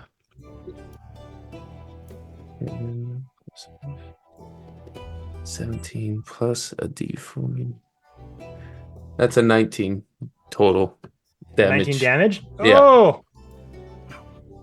Good lord. And he has disadvantage on attacking anyone except me.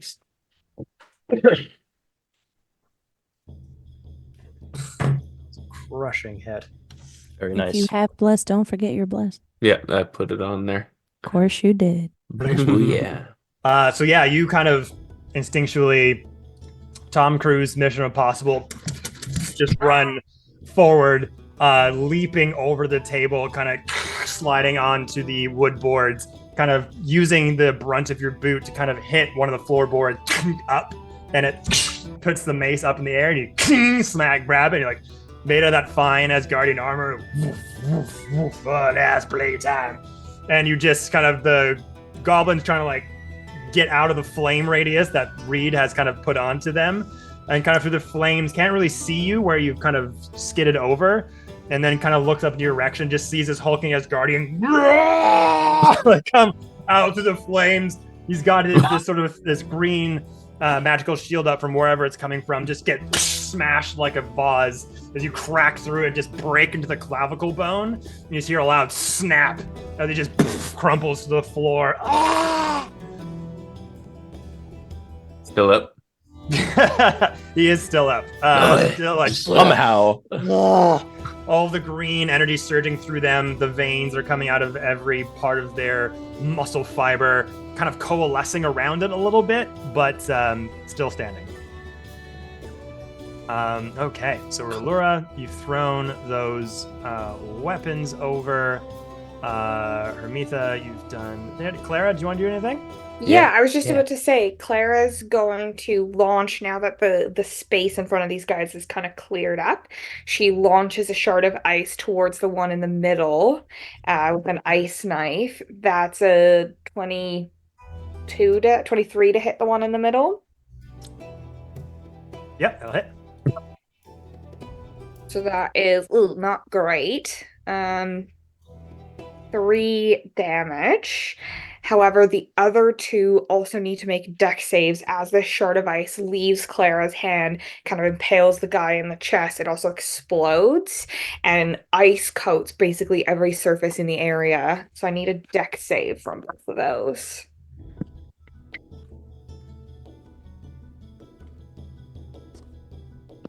Well, that's a natural 2 on the commander. And 10 on the other gobby. So dex save, that's 13.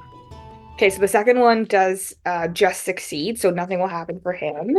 But the commander will take 4 cold damage as the ice kind of like sprays in his face.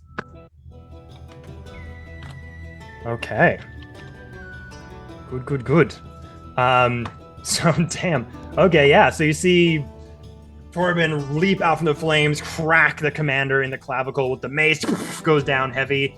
You sort of get out into the open, ice knife, like just shining, mirroring almost the flames that are erupting all around, as this almost shard of mirror like glass of ice just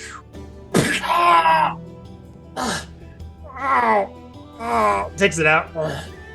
And just like a little bit of arcane energy still into it, and just looks into it and goes, and bursts out more. Blinds him a little bit. The ice kind of erupts like dry ice and singes onto the bottom of the wood paneling, hitting the backside of the commander that's dealing with Torben.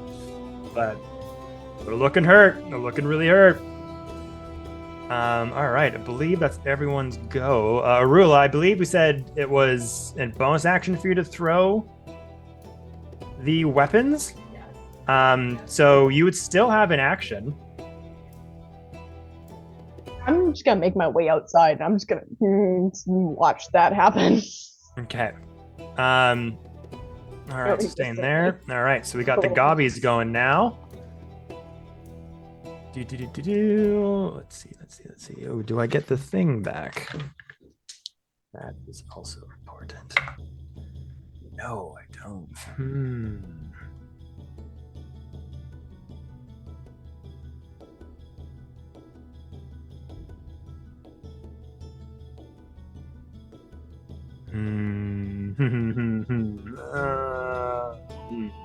Yeah, okay. I will do it. Okay, so Torben, as you got this goblin down the clavicle, the immense pain takes over. The green energy around them kind of coalescing, growing a bit brighter, seemingly like slithering around like insects almost, as the vein-like imagery kind of coalesces around the broken bone, and you see this steam come off from the commander as they almost are using the pain somehow to channel something through them, and they just looks at you as wisps of mist and green are coming off of their eyes, and you just hear voices surrounding in your head. The one who shows the way, bring us to find the deity that will bring us into the shadow. Casting dissonant whispers on you. Oh, Hermitha. If Hermitha can understand any of that religious stuff, she would love to use an action to understand what they're talking about. But that's only if it's an option. It sounds religious to me, but if it's not, I'll let it go. I will send you a private message, because this is one of the things that I have done before, where I was like, do you know this? Out loud. And they're like, no, I don't. But now everybody knows what it is. So I'll just send you this. Thank you. I'll keep it to myself for now.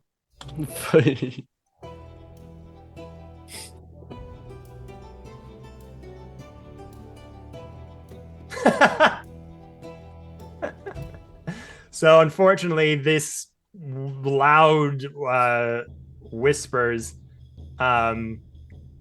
just it's a language that that you don't understand. Again, sounds dark, sounds strange, but Sounds like chanting, but that's all I know. yeah, unfortunately. Okay, so after that, Torben, hearing those voices in your head, I need you to make me a wisdom saving throw. Nat 20. Ah! Well, It was my lucky Asgard dice. Yes.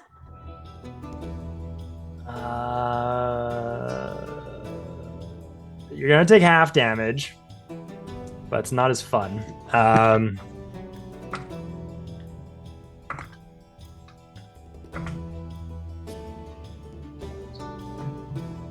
So you'll take 5 points of psychic damage.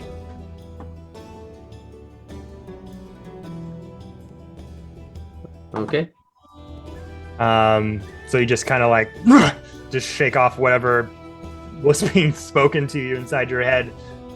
Again, insane power of display from these seemingly goblin-like creatures. You've kind of seen magic similar to this in Asgard, but what this specifically is like nothing that you can really put your mind to. But all right, that's going to be a commander, and then who do we got left? We got 2 little gobbies left. Yeah, you know what? They're gonna run up here and go after the support characters that's been healing and trying their best to amplify everyone's attacks. So 2 of these are going over to Hermitha, and 2 are going over to Lewin. And we're back. Natural 18. yeah, it would have been, wouldn't it, Kevin? Yeah, that it would have been. Yep. Natural. I got like, I want to like. It's not a normal. Natural 17. Yeah. Bring it on. It's so good. It's 22. Those 2 go to Lewin, and these 2 go on Hermitha. 2. So that's a 7. And a natural 1. Holy cow, I can't touch you. Lewin's got the brunt of this though. So the first hit, Lewin, is 6 bludgeoning plus 6 psychic. That's 12 damage on the first hit. Goodness. Jeez. And that is 6 bludgeoning plus 5 psychic. That's 11 on the second hit. What? I'm dazed as hell. That's Not too out bad. though? You're still standing? Not out. I'm still standing. Okay. So as these 2 goblins just kind of look over to you who are behind you and like casting spells, doing support, getting people like Hermia especially like, go find your weapons or like throw something. The 2 goblins are like, that's the smart one. Goes over, and Lewin, both of you kind of take forward, but one of them's able to just like do this weird sort of like, you're pretty lanky and able to grapple pretty well. But these goblins of short stature, you go in for the grab, and then one of them just goes, just headbutts you right into your solar plexus. The wind just escapes your lungs, and they just elbow strike you in the temple. Just cracks you open a little bit, and you're on one knee. Hermitha, since these both missed, I want you to describe to me how you dodged these 2 hits. I'm gonna pretend like I still have, just a little bit of extra in me. I just use my gust spell to kind of push me out of the way. Oh, nothing nice. Very wild. Nice. Just something chill. Just like a reaction or something. I don't know. It's not chill at all, but So the other goblin kind of goes up to you and sort of leaps up to you and go. Like Jackie style almost. Like blowing myself, falling out of the way just like by a hair. Very ang. Gotcha. Very yeah. ang. Oh, yes. Yeah. Perfect. So you kind of like maybe step back a bit and stumble, but use the gust air. Just do like a bit of a 360 rotation out of the way. Right. Tumbles forward. I'm out of the way. All right. So after that, that's all my gobbies. We're getting whittled down. Back over to you guys. What would you like to do? I want to. Reed's back in the mix. All right. Sorry, my friend. I'm here.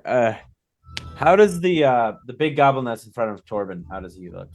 He's effed. Like he's got broken clavicle.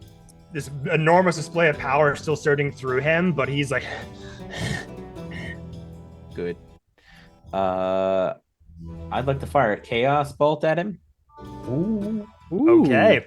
As I kind of like clasp my hands together and pull them apart as this kind of unstable ball of energy begins to fill in my hands. Does a 16 plus 6, so that's a 22 to hit. Let me see. Definitely hits. Yeah, that'll hit. Okay, so this is my first time using Chaos Bolt, so I have to roll a die to determine the attack's damage type. So it's gonna be fire. And so it'll be a total of 8 plus 6. 8 plus 6 is 14. 14. 14 fire damage to that guy. How do you want to do this? Way. And I will find my own way of. I want to find my own quote to say that on the final hit. But for now, we're just gonna go with how you want to do this. I know he had said like let's keep some of them alive, but with like how knocked out he is, he's like, we gotta end this. He just kind of pulls his hands together, the energy cracks in between them, and he fires his bolt of fire straight at his head, and just kind of, I imagine his entire head just gets engulfed in flames, and then he falls. Yeah, so as he's dealing with Torben, especially being distracted by this incantation that he's putting on, as these emerald glowing strands coming out of him, mist billowing off of his body, Torben almost like, huh? Just like doesn't really know what he's talking about. It's like, that's weird. And this chaos bolt, as you finally are able to after you take a big swig of beer left over from a couple days ago, all right, done with this. Lift up this energy that kind of comes out from your palm, and with your mind able to define what is coming out of this chaos emerald, and flame just erupts this crystal-like shard.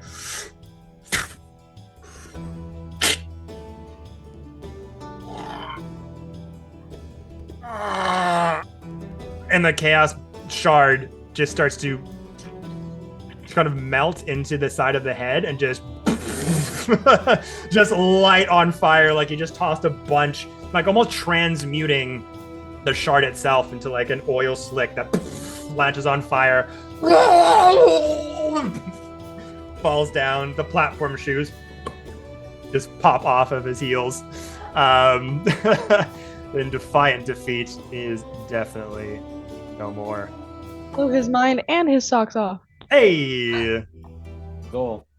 And then I'll turn to the other two and be like, I suggest you surrender. Make me an intimidation at advantage. Let's go. That is a 10 plus 4, so only a 14. I rolled 14 on the other one. Well, let's see if my streak continues. No. Stop it. Oh, stop it. Not good.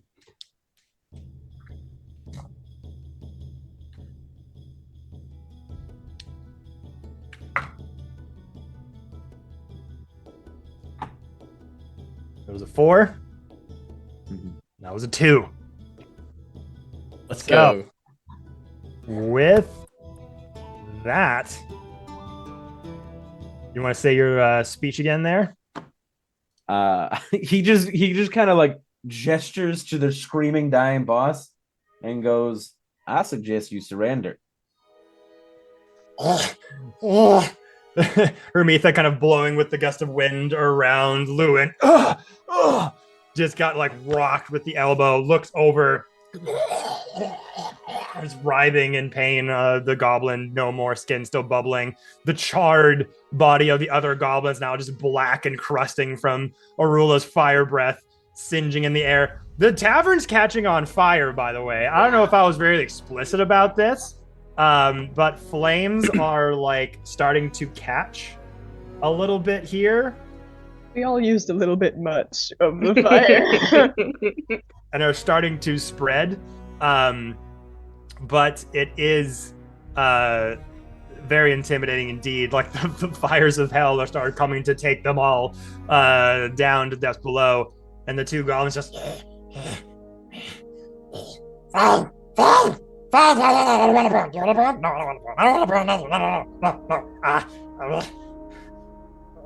and they just look over at the goblin commander, just like searing and bubbling, and they look a bit sad that he's dead. Like, look like they might have knew him to a degree. But they look over to And what were you told? Find the shards. Find the shards. In return, we can find them. We will be taken seriously. We will be the first to be reckoned with. And do what we like whenever we want to. Do y'all know anything about shards? I kind of look to the group. Did your commander with fancy shoes have a shard? Oh, doesn't anymore. And you just see as he's like splayed out flames smoking on the body, that spherical dark ball just rolling away. We should probably get that. Who was closest to it? You are. You are actually. Snatch that? Yeah. So you can rock over here and just catch it before it just kind of like, does not. It's very well lit in here from the flames that are currently rising around. So yeah, go and just pick that up. Anything else you want to ask, Reed? But you know what? Let's tie him up and take him out of the burning establishment before we continue this interview, so we don't all die a fiery death like their friend over there. We Is there any- absolutely do not have all day. I will Come grab on. both of them by the scruff Sorry.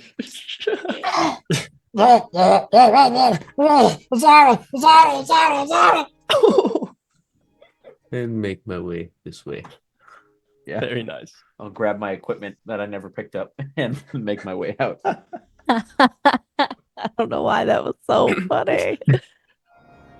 Is I'll there start any heading sign over of to- any Quiet sign. water barrels? Yeah, like You should probably. Well, yeah, there are in the vicinity like that you can see. No, over the tavern here, there's a couple barrels of beer and mead on this side. And if you wanted to, you could probably take that and douse the flames if you wanted to. I mean, I think Clara would know enough that beer and mead's probably going to be incendiary and not have the dampening effect that she desires. So I think she'll just follow her party and grab her weapons on her way out, or her staff. Okay. As you all gather your weapons, was there anything else you want to do in here before you left? He came out of the back, right? Mm-hmm.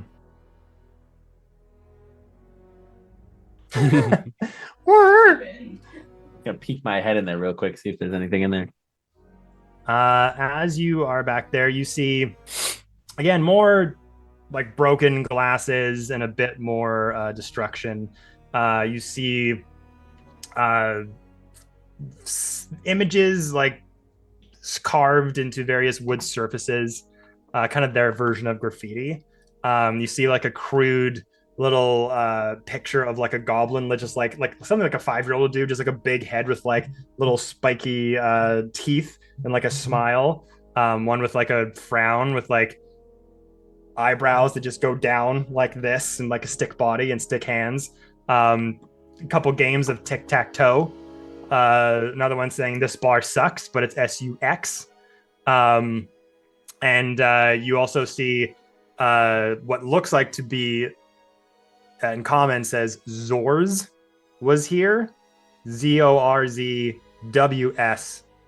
ZORZWSHERE exclamation point. Got it. Anything else of note in there that I like? Any? No, like I doubt they have any journals or anything. But do I see any like notebooks, journals, anything like that? Not back there, no. Okay. All right. Can I sideswipe the bodies, looting through the dead bodies as I'm like Drive-by grabbing like looting? drive by like grabbing my things, grabbing their things, whatever I can as the building's burning Yeah. around me. Make me an investigation check. Let's see if whatever they had on them didn't burn away. Can it be perception? It's investigation, unfortunately. Natural Here's- one. Oh, never mind. Natural It's gonna one. give you bardic Oh. inspiration, but it won't save you. It'd be a I'm 2. sorry. I'm so sorry. No. Fortunately, you reach in there and the pouch on the side just burned away. It's just crumpled into ash now as you go in there, and whatever documents or map or any journal is burnt to crisp. The place is burning down. What are you doing dancing in the middle of the floor? Come on. I just wanted to see if they had anything worthwhile. Anyone who tells us who hired them, maybe some gold, any treasures. But yeah, you're right. Probably should go. I thought you were doing a jig. Okay, let's go. I wish I could dance this good.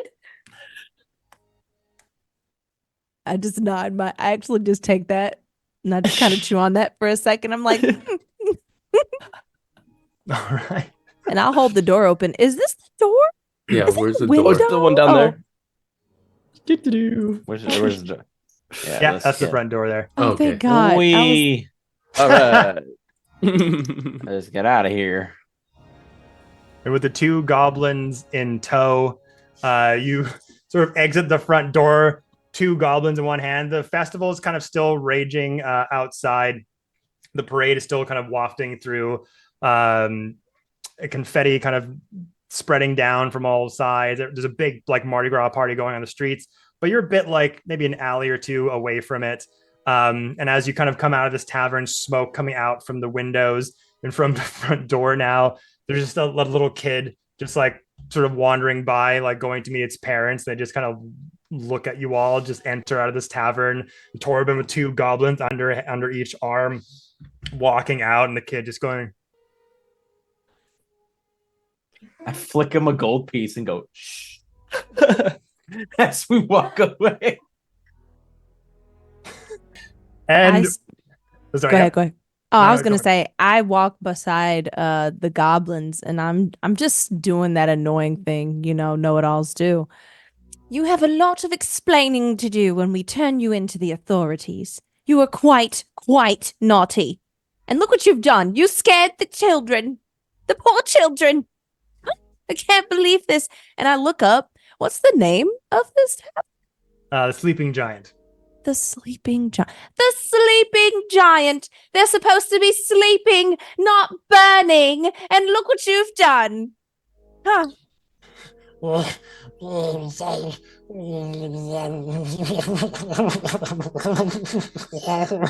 Don't cry to me. Cry to your mother and the police. This big brain is fucking lied to us. That's enough of that, and I'll just kind of like jolt him a little bit. I note that. I note that in my head when they say they lied to us. Reed, where do we go from here? We would go to my office that I have. This is Alec waiting for Kevin to say yes or no. Yes. Yes. We'll take him on back to my office, and I'll call my friends in the guard after we get done talking to him, and have them taken away after that. Lead the way. Yep, it's right down this way. And with that, as you have the two goblins under each arm, Torben, the rest of you start to come out of the sort of back alley streets here into the main drag of the parade, joining in with the festivities as you start to wade your way through towards Reed Thorne's detective office. There, the camera's going to pan up to the celebratory tidings of this Dynasty Festival, and it's there we're going to end the session, everybody. Woo! Woo! Woo! Very nice. Very Crazy. nice. Almost What a That a was, T-pig. way uh, to Were you trying to start. kill us? It was Died fiery. day one. No, I almost died. Like, yeah. So did Yeah. I, man. I That had was great. 7 hit points left. I got Same. I I got had like a knocked out. handful. I had like 5. Shoot. I'm barely walking out of there. Someone's like, Luane's like stumbling. carry me too. I wanted it to start off with like, oh shit, this like shit can go down. I didn't liked it. account for the, every 4 rolls being above 15. Oh no, you tried. 4 to 5 rolls being Consciously. above 15. That I didn't account for, definitely. Yeah, Don't worry, y'all. At Almost Gamma, a I'm crit. gonna replace his dice with loaded dice that roll low. Thank Don't worry, I actually will Very because I Rita live Valley. here. Vicious mockery of those dice. Please. Please. But yeah, that was awesome, guys. Thank you so much. Thank you guys all for joining us for a first session of Thanks, War of the everyone. Realms. Thank Wow. Woo! you. For letting How me chaotic was that shit? Won't you want to come watch this chaotic shit every week? I don't know. Hammer. I will. I'll tell your mom. Oh shit! I'll tell all right. your And mother. your dad. Yeah, all the I'm parents. the dad. The parents are involved now. Tell Tank. Going on your You're permanent dad. record. if Watch you're not here every next week. Tune in every week. Do it. Dad told me. Do it. Do it now. Signed Dad. Or you get the hammer. Oh God, no, that's not. I don't want to answer that. No. Walk away, Alec. Walk away. But yes, thank you all so much, everybody. Join us same time next week. We cannot wait to keep telling the story. I'm so happy, guys. Thank you so much for a great first session. Join us next week as we go into Reed Thorne's office in the Crystal Book Village and see what transpires. Why are these goblins so crazy strong? I don't know. Who's the big brain guy? What's Drugs. happening? All these Drugs. questions and more. Drugs. There's drugs everywhere. Drugs. But yes, thank you so much, everybody. See you next week. Have a good night. Bye-bye. Goodbye. Goodbye. Goodbye. Goodbye. Goodbye. Goodbye. Goodbye.